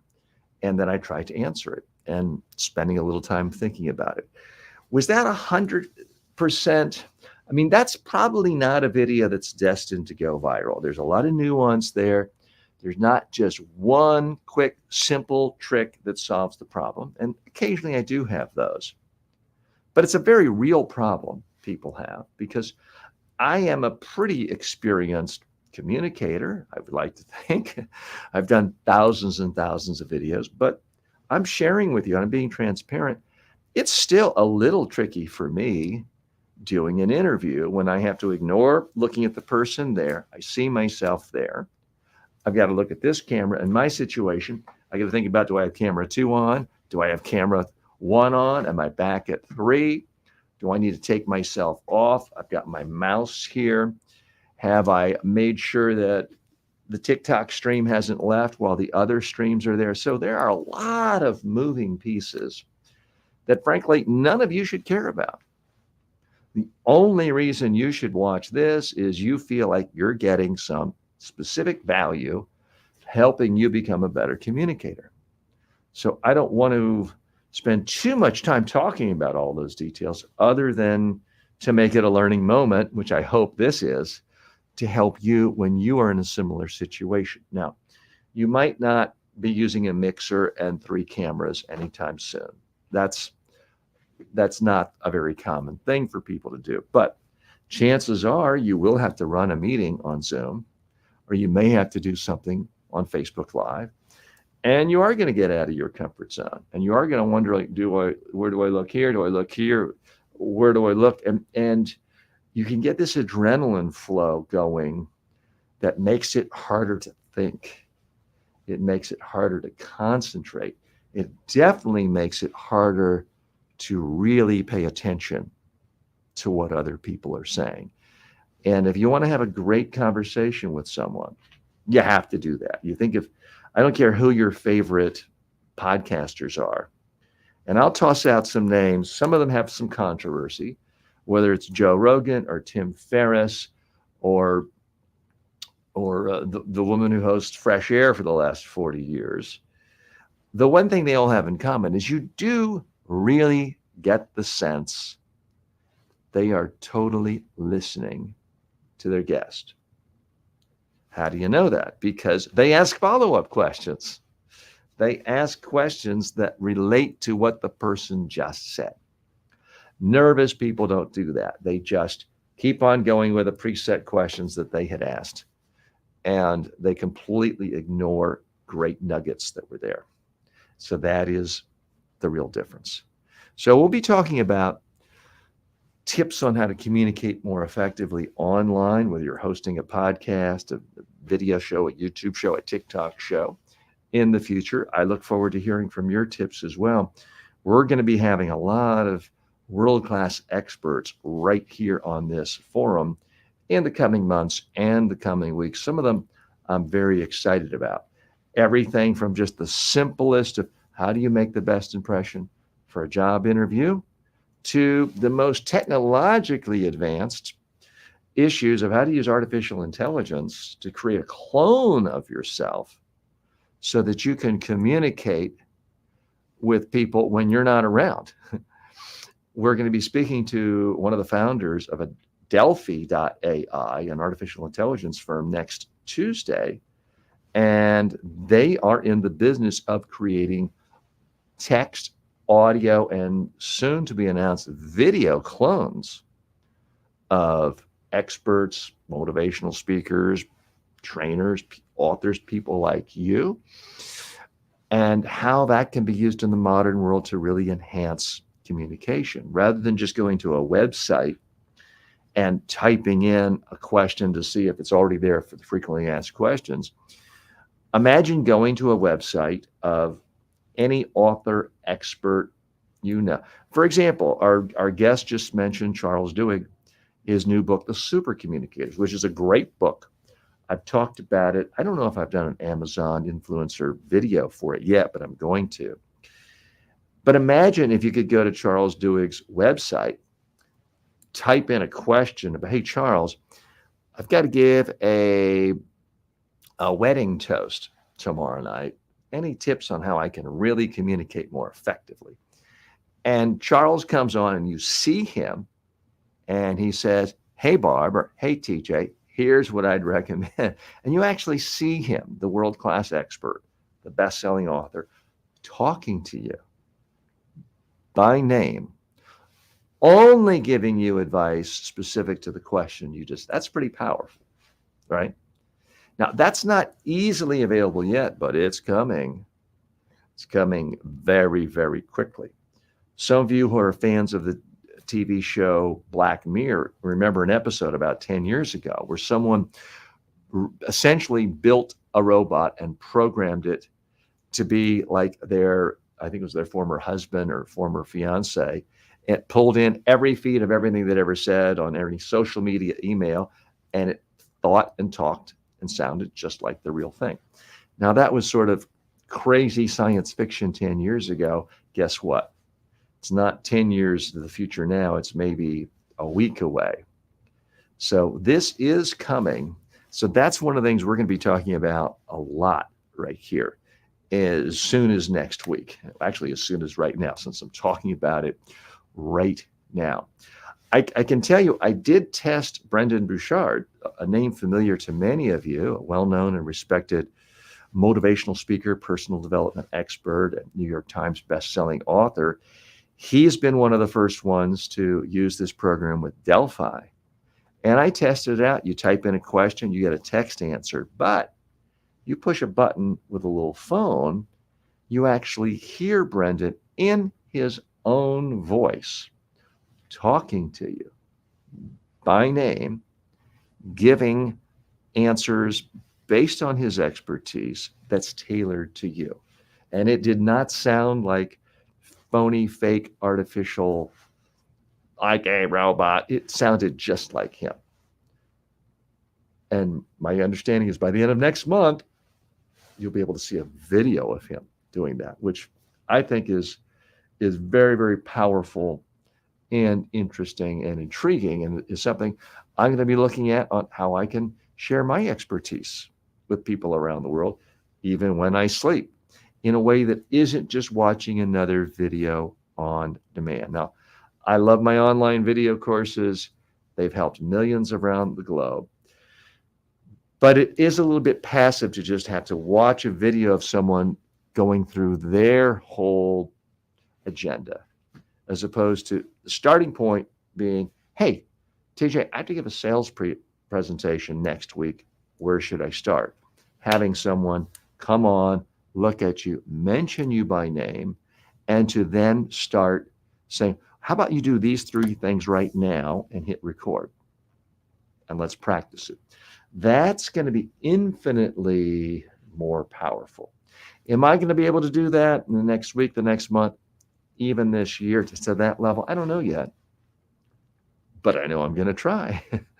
So a lot of exciting things happening in the world right now as it relates to communication and technology. That's something we are going to be talking about a lot, but it's not a pure tech show because let's face it, so much of communication is not about the latest technology. It's about prehistoric programming in our brain, basic urges, fight or flight, worrying about being discovered, worrying about being humiliated, worrying about loss of face. So communication, no matter how high tech we get, there's always going to be that element that is primal. It's about our basic emotions as human beings, who we are, and our own insecurities. Because what holds so many people back from speaking to the world, sharing their expertise, it's not the fact that they don't know Python or the latest AI. What holds us back is our own insecurities quite often. What if somebody doesn't like me? What if somebody criticizes my hair or doesn't like my suit? All of these things are not about technology. It's about what's in our own head. And by that, I don't mean to dismiss it. I just mean it's a different avenue for learning. It's a different avenue of trying to improve and trying to build. That's what we do right here on the TJ Walker Success Channel. So coming up, I will be doing a demonstration. We'll be going live on Amazon. I'll also be dealing with a few more questions. We're going to take a quick break here. And when I come back, we'll be going to Amazon. We'll be doing a demonstration. We'll be going live on Amazon. If you want to see it on Amazon, you can go to my storefront right on Amazon, which you'll see a link to that in my bio, in the bio section of whatever social media you're on. You can also just go to amazon.com/shop/TJ Walker Success, and you'll be able to see us live there in a few minutes. We'll be back after a couple of commercials with more fun and live stuff. Cue cards over here, up there. I'm looking right at the camera, so it makes things really look and feel professional. Hi, I'm TJ with the TJ Walker Success Channel. I create videos for a living, media training online courses, and there are times when I've got to get it word for word just right, whether it's an ad for someone else or my own products or services. That's why I have to use a teleprompter. This one has never failed me. I like the Kirkland water filter cartridges because I drink water all day long, and I don't like chlorine taste in my water. Hi, I'm TJ with the TJ Walker Success Channel. I talk for a living. I make videos all day long on YouTube, make online courses, and do speeches and workshops. So I get dried out a lot and quickly. So I'm drinking water all day long. I use these water filter cartridges. I go through them, and they continue to do a good job. I've used this brand for many years now. Never had a problem. They always fit perfectly. They always work fine. They keep my water tasting fresh and chemical free. So I like these cartridges. If you're looking for cartridges and they fit your water filter, give these a try. This eMart Chroma Key green screen is fantastic. I've used it for literally thousands. You're gonna think I'm making this up. Thousands of videos over. Okay, we are live back. I'm TJ Walker.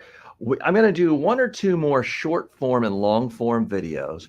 My colleague Ben is waiting in the wings. We are going to go and simulcast on Amazon. I will be going through a handful of products that I like, recommend, some book recommendations today, as I've been doing recently.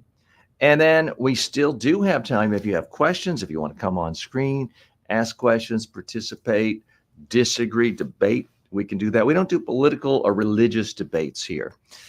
And we did have a few posts on TikTok today, people saying we should be talking about religion.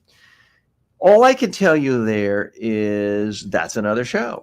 That's another channel. The world has no shortage of social media channels devoted to religion. Whatever your religion is, even if you don't have any interest in religion and think it's all nonsense, there's a channel for you to talk about that. So I'm not saying it's wrong to talk about those. I'm just saying there's plenty of channels.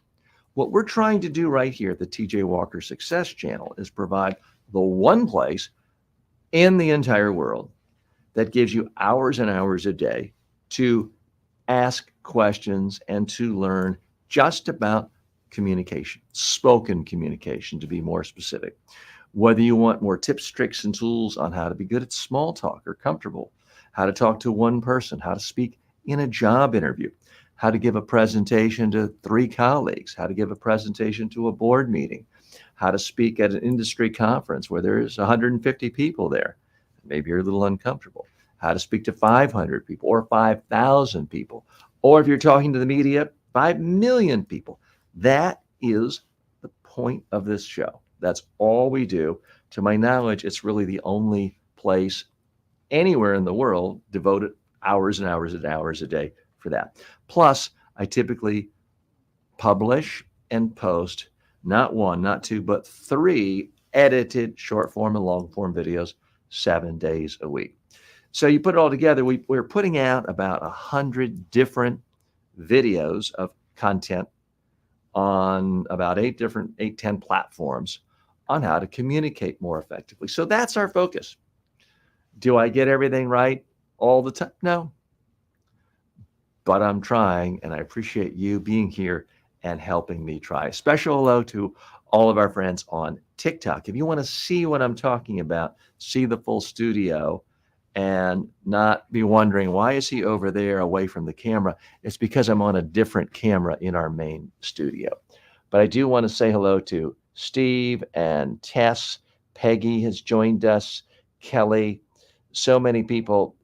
It is interesting. I've been looking at the stats. Typically more than 1,000 people join us just from TikTok when we go live. So very happy to have so many active members and good questions coming in from TikTok. Sometimes I miss the questions on TikTok. It's not because I don't like your question or I don't think you're worthy of attention, but it's on a cell phone 3 feet away from me.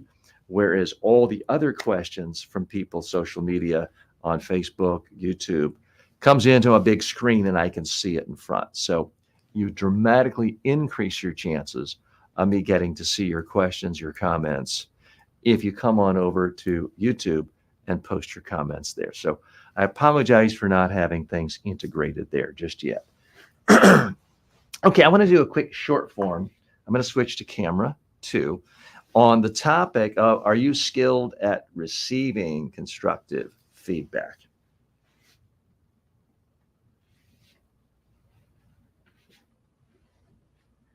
If you want to be a better communicator, you have to get good at receiving constructive feedback.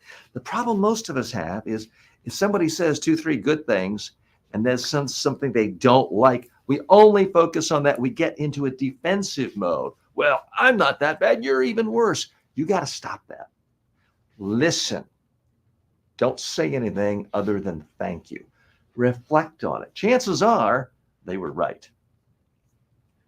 Okay, so that was a short form on that topic of, are you good at receiving? I'm going to do another short form.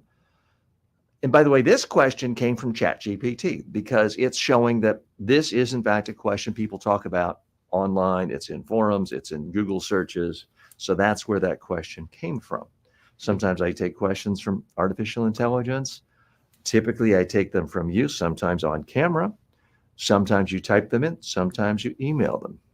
And note to Ben, once I finish these, we're going to go ahead and go live with our Amazon Live today. Back to camera 2. Now I'm going to say, are you good at giving criticism? Are you good at giving constructive criticism?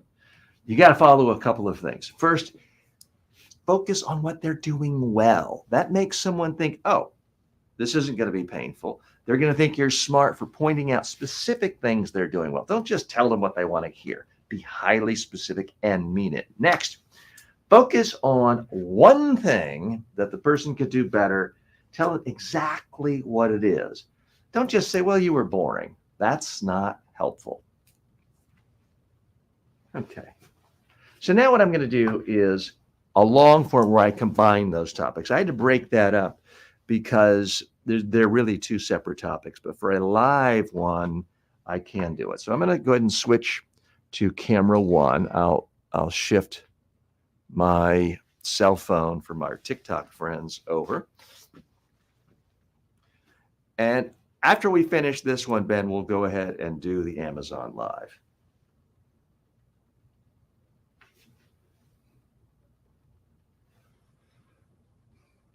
If you want to be a great communicator, you've got to get good at the art of giving constructive feedback, but also receiving constructive feedback. For starters, how do you give constructive feedback? You should always start by telling the person several things they're doing well. Be specific. Don't lie to them. Don't butter them up. And don't just make up something. You've got to tell somebody something highly specific. So when I'm doing presentation skills coaching, people always do something well. Maybe their volume is good. Maybe their speed is good. Maybe they're moving their hands well. Everything else may be boring and awful, but at least they're doing some things well. Take the time to focus on strengths first. The person asking for constructive feedback may say, just don't hold back, rip me apart. I want it. Don't listen to them. Follow this formula. Give highly specific feedback on what they are doing well so they can do more of it. If someone cooked you a meal and it was the absolute tastiest dessert you've ever had in your life, but the main course was awful because it had way too much salt, and the appetizer was completely bland and tasteless, start by telling them everything you loved about their dessert. Who knows? They may go on to become a world-class pastry chef because of the positive feedback you gave, because of the words of encouragement. Don't think you're being helpful by, oh, I'm just being honest, the whole meal was horrible, because that's not helpful. Yes, I do want you to be honest, but I want you to be honest in a way that's going to help the person, to construct a way for them to improve. That give constructive feedback. So catalog every single thing you think they're doing well. Be sincere, mean it, and back it up with reasoning. Don't just say, oh, you're wonderful and the meal is great. Be highly specific. Constructive feedback has to be highly specific to be meaningful. Now, to the point of the negative stuff, the criticism. The most important thing you can do is focus on one thing at a time. Focus on the one thing that if the person changed that, it would have the biggest impact. If you're critiquing someone's cooking and everything was overdone, suggest that they just leave it in the oven a shorter period of time. Focus on the one thing they can change. When I'm giving someone presentation skills coaching, they may do a lot of things poorly, but quite often the biggest problem is their volume is so low no one can hear them and they sound scared. So I'll focus my criticism on, I want you to speak louder. I want you to imagine you're at a noisy restaurant with your best friends talking about the big game last night, and you're excited and you're talking over a loud party and a band over here. How would you project? Get them to focus on one main thing. Most of your criticism should be focused on that. Now, here's the key. It has to be something that's changeable. If someone is coaching me and saying, well, TJ, you really shouldn't be a speaker. You're kind of balding and you don't look good. What am I going to do about that? That's just negative and defeating and depressing. Your criticism needs to be focused on something someone can take action upon. That's what makes it constructive. If it's just you're boring, you're awful, or you weren't meant to be a cook, or wow, you don't have a green thumb, you shouldn't do any gardening anymore, that's not constructive.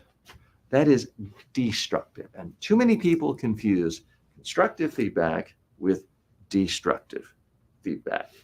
A lot of people pride themselves, well, I'm just being honest. Well, the goal isn't to be honest or dishonest. The goal is to honestly give constructive feedback that helps the person. So focus on the one thing that will make the biggest positive difference, and then give your thoughts on what exactly the person could do. Because if you give someone a sense of, well, I've got these core strengths, here's one thing that if I changed it would make it a little better, and here's exactly what I need to do. Well, now it's very easy to get motivated to try that one thing.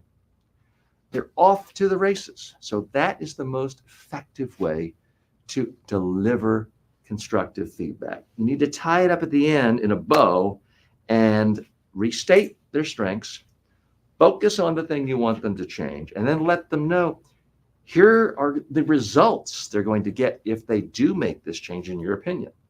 So in my case, I would say, look, you've got good ideas. Your hand motions are good. Your expressions are good. If you speak a lot louder with more energy in your voice, people are going to really understand you more, stay connected, and perceive that you're a confident speaker. Well, this motivates people to want to try it. Far more effective than I just said, oh, wow, you're an awful boring speaker. Try not to be so boring next time. That's worthless advice. That is destructive criticism. Now, let's turn the tables. Are you good at receiving constructive feedback? Because we can't control the other person. Maybe they didn't watch the first part of this video. A lot of people think they're being helpful by just being as negative as possible, Well, TJ, you were boring, your tie's ugly, you spoke too long, and I don't like your eyes are too close together. Maybe they told me 50 things that were awful. The normal human reaction is to latch on to the one or two of those things that seem like cheap shots or things you can do nothing about and say, well, this person is just a negative, nasty person. So I can ignore all that criticism. Okay, you could. Maybe I protect my ego if I do that. But in the process, I may have actually missed something that was highly valuable. Because a part of that criticism there was I went on too long. Maybe I look at my speech. I was supposed to speak for 10 minutes and I did speak for 15 minutes. That criticism was actually valid. That criticism is something I can take an action to change, to improve.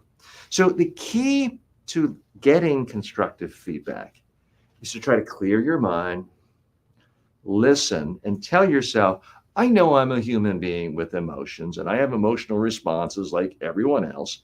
And I have an ego like everyone else. But for just a minute or two, I'm going to try to put all that away and just listen, almost like a computer transcribing what's said. I want to put down every single thing they're saying.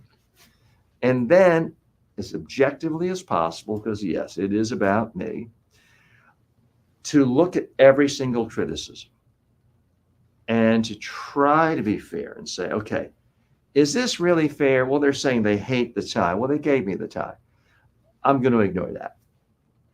Look at every single criticism and then ask yourself, do I think there's something there? And if there is something there, is it something I can act upon? If someone's saying, I don't like your accent, that's not something you can change right away. Maybe over a year of a lot of work you can, but in most cases, that's a lot of work. So you got to decide, do I think the criticism is valid? Number one. Number two, is it something I can actually change? Number three, would I know how to change it? And do I want to attempt to do it? You need to look at every single criticism and apply that test. Because what I have found time and time again, people leaving negative comments, what seems like trolling comments on social media, if it's a long post, invariably, there's one criticism they have that's legitimate, that I can act upon, that I can use to improve. So the key is ignore the stuff you think is just mean-spirited or nasty or without merit. Look at every single one. Because if somebody criticizes you, even if you didn't ask for it, and they give you 100 things they hate about you, if there's even one thing they said that is valid, that is perhaps harming you with other people seeing you, and you can change it, well, then it was worth listening to. Their criticism, they helped you. You should thank them. Thank your critics, because ultimately that is how we improve. Okay, so that was a long form video, and that was almost 10 minutes. Wow. I forgot to record that, Ben. For those of you saying, what are you talking about? This whole thing is being recorded. We record things on 4K for ones we want to use for long format. Ben, is there any way you can make a note that for today's show at would have been at 1:43? Because I actually really think that was an important message, and important enough that if it's not in 4K, I don't matter. Ben, is that? Let me just bring on my colleague, Ben. Because Ben, we produce a lot of content in a given month, and you work hard, our team of editors work hard. But I felt like that was a really one of my better long form videos. I hate to lose it. And the problem is the way our workflow is now, I upload all of our audio, but then I typically only upload the video of stuff I recorded in 4K. I didn't record that. So now our option is I can download the entire StreamYard, and this is the second one today, so it'll be a little more than 2 hours but it's going to get lost in the flow. So Ben, is that something that if I do my part of downloading the entire StreamYard video as well as audio, you can make a note, because I do think that that was about the right length. I think it hit emotions. It hit something that relates to every human being and not just PowerPoint. So it's the type of content that our research is showing a lot of people are more interested in. So Ben, yes, can we do that? yes, I've made the note already. You can make a note to that. I realize that adds extra complication to you and our editing team, but I don't think I can do it again very easily, especially 14 and a half hours into live streaming this entire week, and is coming down to our final half hour of live speaking for the week. So that may be a bit much to chew. Okay, let's shift gears. Let's get ready. Let me get the products ready for our YouTube, excuse me, our Amazon Live. Now, I promised you and my friends on TikTok, I promised you I would try to be a little better organized this time. So I actually did bring a second cell phone today. It's an old cell phone of mine. Just want to make sure I didn't miss any important comments or criticisms or suggestions or Joe Biden references in our TikTok comments today. I do see, again, it looks as though throughout the day we've had about 1,000. Okay, there it is. So Jack Smash does say Biden, exclamation point. So no, Jack, I am not Joe Biden, but I guess at some level, every older white man who is not too gigantic or too small, who has less than perfect hair, we all look alike, I guess you could say at that point. I'm not offended by anyone who wants to use that broad brush stereotype. Okay, we're going to hop in. Let me, Ben, if you could talk for a moment and let people know some of the technical aspects of going live Amazon. I got to go back and get my phone and make sure it's charged. I'll be back in just a moment. So keep talking, Ben. Okay, so going live on Amazon is pretty easy. The major thing is to first get the app. There's a app we use. It's called Amazon Live. So you need to download the app on your device, either your mobile phone on your computer. So, and also you must have probably registered for Amazon Live before you be able to get access to it. Okay, Ben, thanks for filling people in. So we're going to continue our live stream on TikTok, because our TikTok friends have not been able to see us do some of these aspects, some of the steps of going from concept to actually having a video on the Amazon website as an Amazon influencer, because I've only had one phone. Well, I brought a second phone. This is an old phone of mine. No, I don't have big hearts and mirrors on phones of mine. This was taken over, I believe, by my daughter on a trip we were on, and she added that. So that's not even though this is my phone, that's not something I put on. Okay, Ben, you'll give me the countdown, and we are going to hop right in and do this. And then I'm going to do two things. I'm going to do the Amazon Live. Then I'm going to make short form videos, which occurs to me, I need to go ahead and plug in. I forgot my receiver. So let me get the receiver and the microphone. It is Friday, folks, and sometimes we forget a few of the details. Apologies for that. But I have the microphone and a receiver. I just realized since I'm using another phone, the receiver doesn't work, because this is the last phone that had the smaller plug-in, which I do have here, but I don't know if it's actually charged, and it requires a different microphone.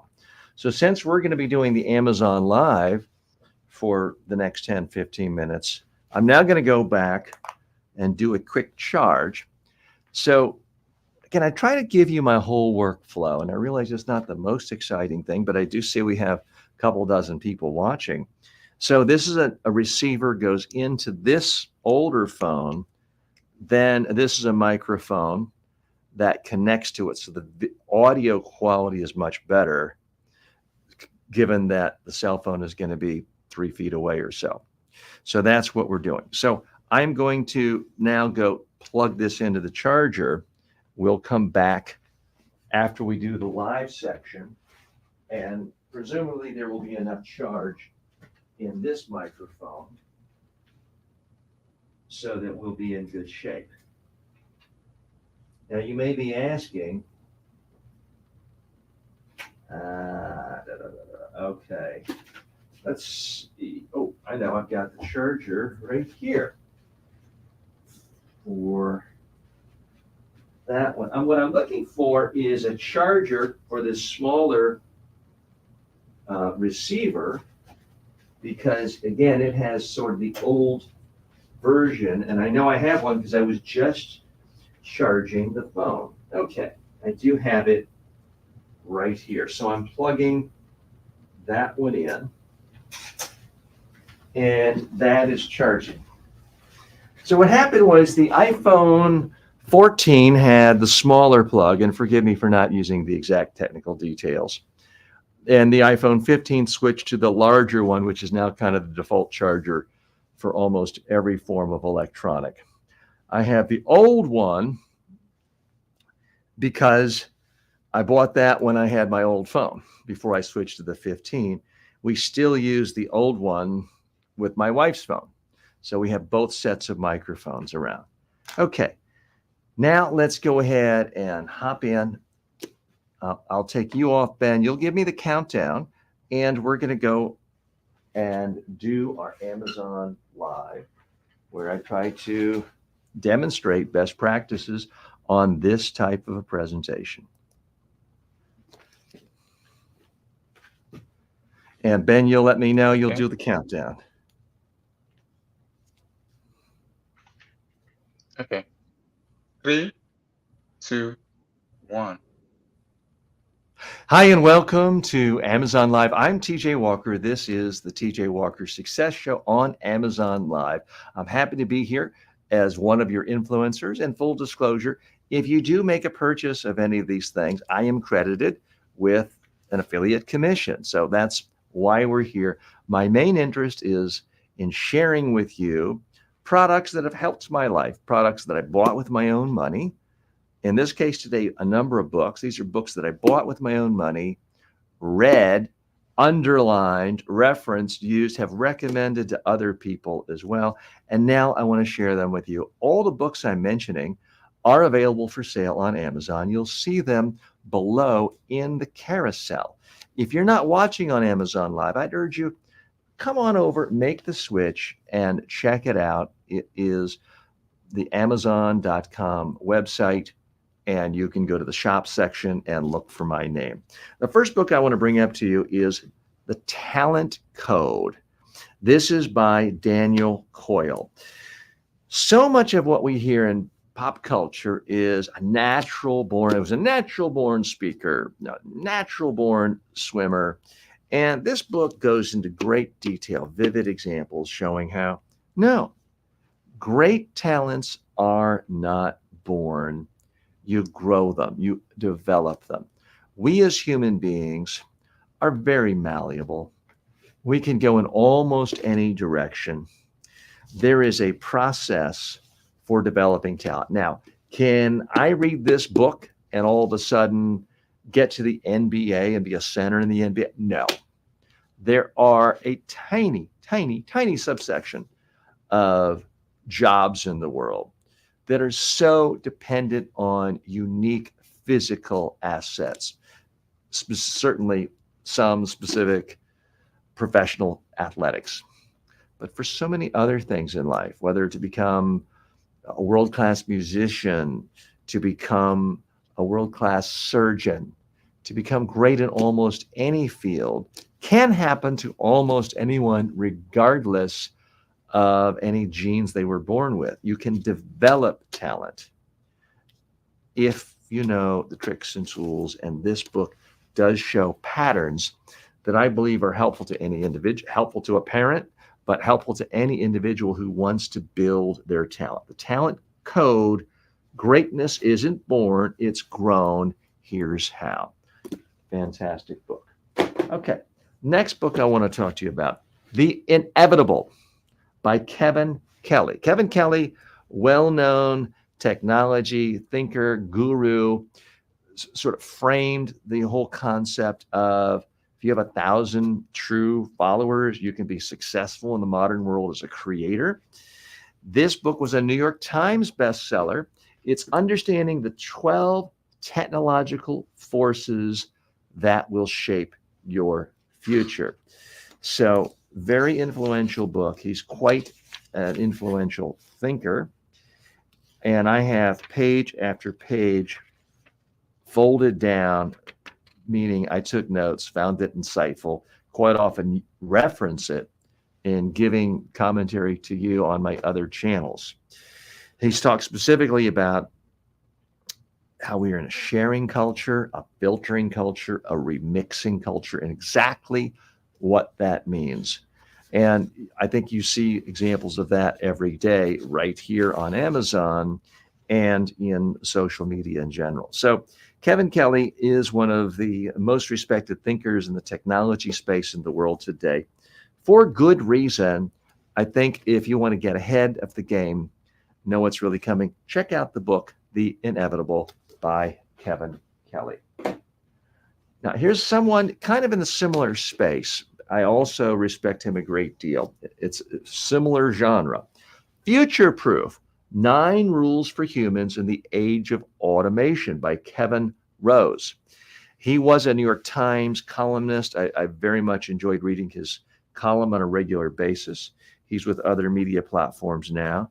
But if you're like me, you want to stay ahead because you're worried, as it all should be, about becoming irrelevant. I certainly have friends of mine in the communication skills space 20 years ago said, this online learning stuff, this video stuff, it's just a gimmick. People are always going to want face-to-face. Well, yeah, but if you didn't pay attention, you ended up on the unemployment line or bankrupt.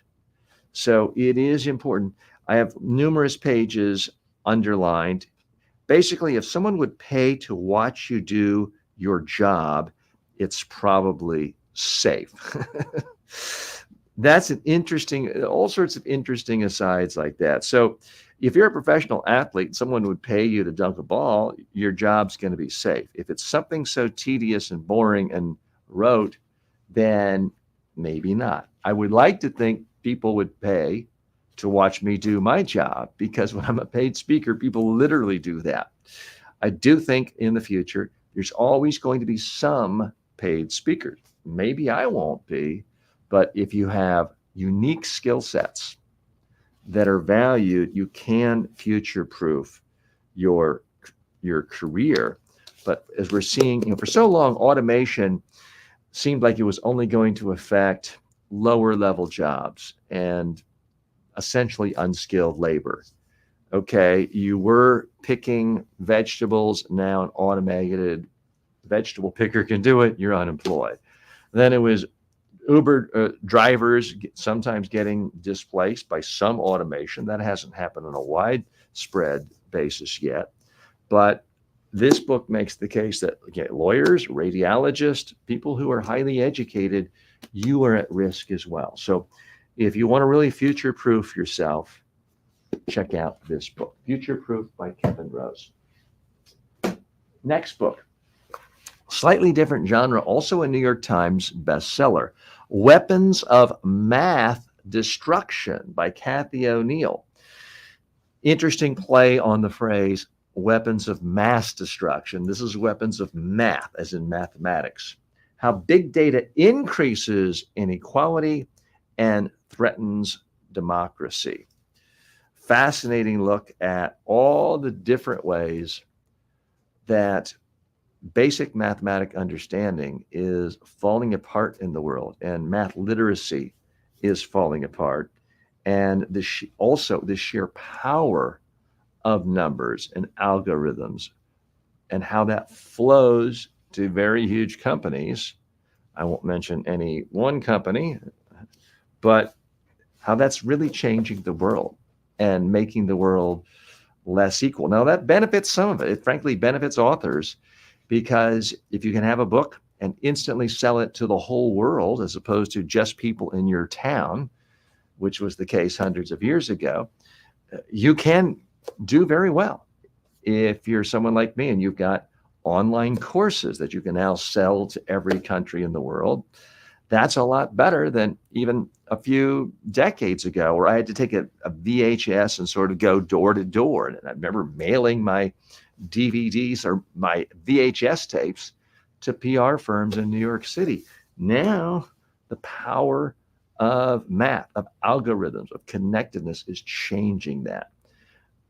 Good for some, very destructive for others. So if you're at all interested in the power of math, big data, algorithms, how it's affecting the world in not just a positive way, check out The Weapons of Math Destruction. Finally, an author I do talk about frequently, I've recommended a number of his books, Flourish by Martin Seligman. Martin Seligman is considered the father of the positive psychology movement in the United States. He's a former president of the American Psychological Association, is wildly influential. The graduate school department he started at the University of Pennsylvania has put out so many of the top psychologists in the world relating to positive psychology. And a little history there. So much of the history of psychology was just about treating people with problems. Oh, you're neurotic. This is a problem. You're depressed. All legitimate problems. But if you think of it as a spectrum from -10, you're going to kill yourself, +10, you're the happiest person you could ever be, on cloud 9, feeling self-actualized, and 0 is neutral.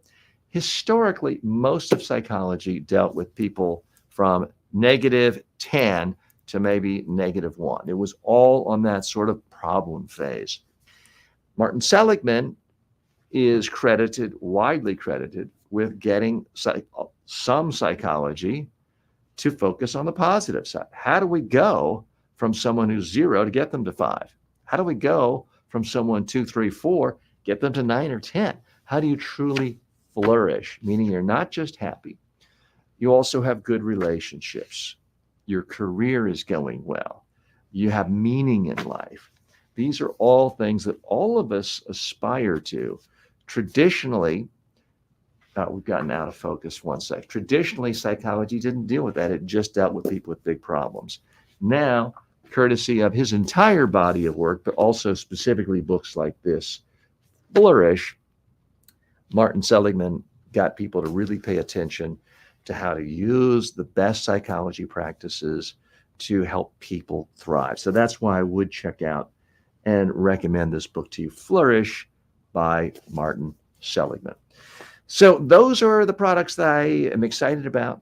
I'd like to share with you. These are all books I've read. And in a moment, I'm going to give you a brief summary of this and do a quick recording. And I just realized, my colleague Ben helping me with the production side, I did bring another camera today because we were multi-streaming on a few different platforms. But if I record the videos with this, I only have one tripod set up. So next time we do that, I do have a second tripod. We will do that. So I'm going to say goodbye to our friends on TikTok today, because I do have to use this tripod, even though I don't need it for the camera. So I'm going to say goodbye to our friends on TikTok. And what I'm going to do now is I'm going to give just a brief summary of these books. And for those of you joining us live on Amazon, these are the books I just talked about. But I want to give you one last kind of little taste of what they're about. And the reason I'm doing this is I'm going to be posting these videos on my Amazon influencer storefront. So I'm just plugging in my receiver of my iPhone 15, which is a product that I have mentioned before and have ads for that on my storefront. I'm turning on a separate microphone.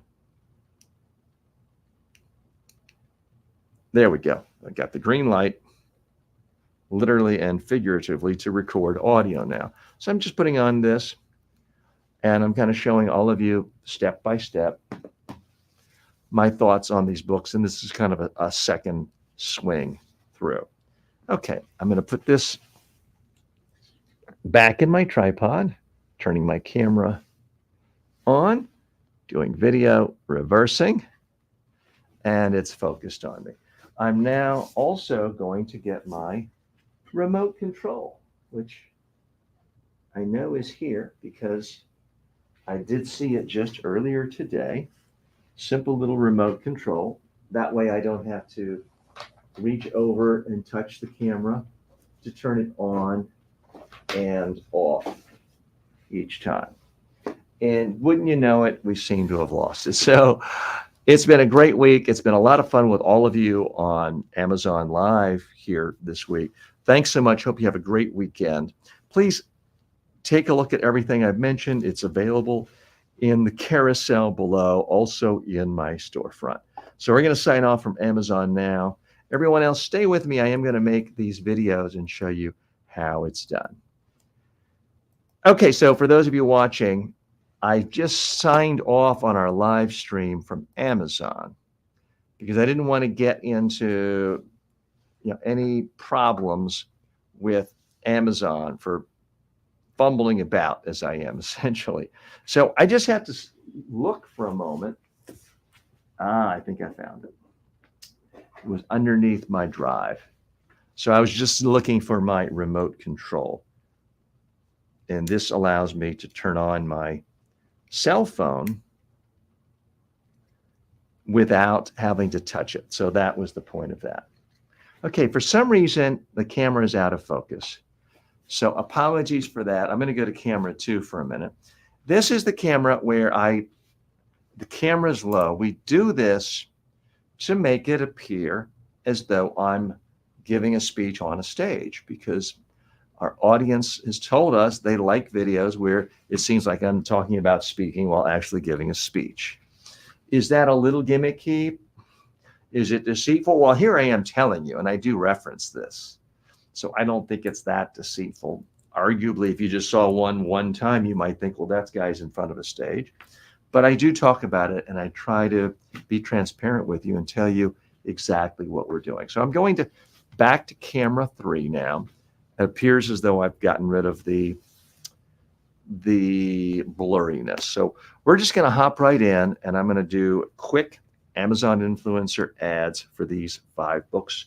And then we'll be done for the week. I very much appreciate so many of you staying with us throughout our time today. Okay.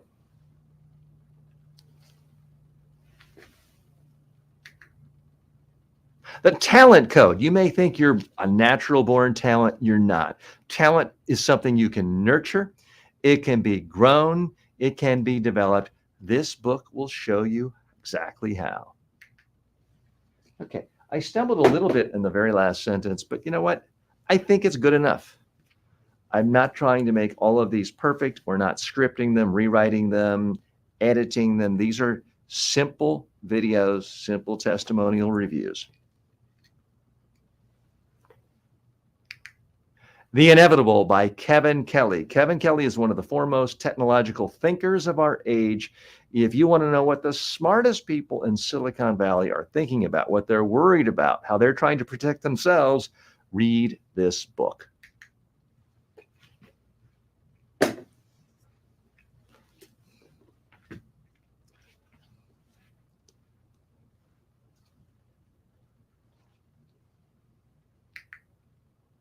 You may think that technology is just coming for the factory jobs. Wrong. Future-proof. You need to read this book if you really want to have a career 20 years from now, 10 years from now, even 3 years from now. Kevin Rose knows his stuff. I actually went a little too long on that. I try to make these videos 15 seconds or less because the research shows that's what people are really watching on my Amazon on the pages where my videos are on Amazon. Okay. Weapons of Math Destruction. It's a clever title, but behind it are genuine insights on how our technology world is reshaping every aspect of society. Read this book.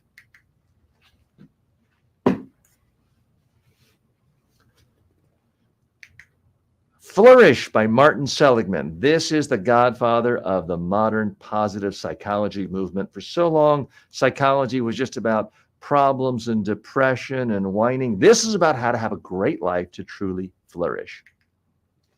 Okay. I hope that didn't seem overly negative. I do not mean to sound like I don't care about people who have psychological problems. That is not my intention.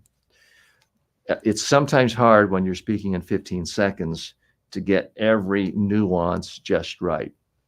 It might not have been perfect, but again, that's a video. Who knows if it's ever shown on Amazon? They can pick and choose. Some of them don't get shown, others get shown. I did a video the other day with my daughter talking about one of her backpacks she has at school. Got 6,000 views. You never really know. So I'm still in a phase where I'm experimenting with a lot of different products, only products that I like and have bought and enjoy, but different formats, and still learning how this whole Amazon influencer thing works. I want to thank you for spending your time with me today and this week. It's been another great week. We got a great week next week coming up with some fantastic guests. So please join me live Monday, 9 a.m. to noon Eastern time. And before that, please watch the videos coming out. We put out 3 videos a day on this channel, whatever channel you're on.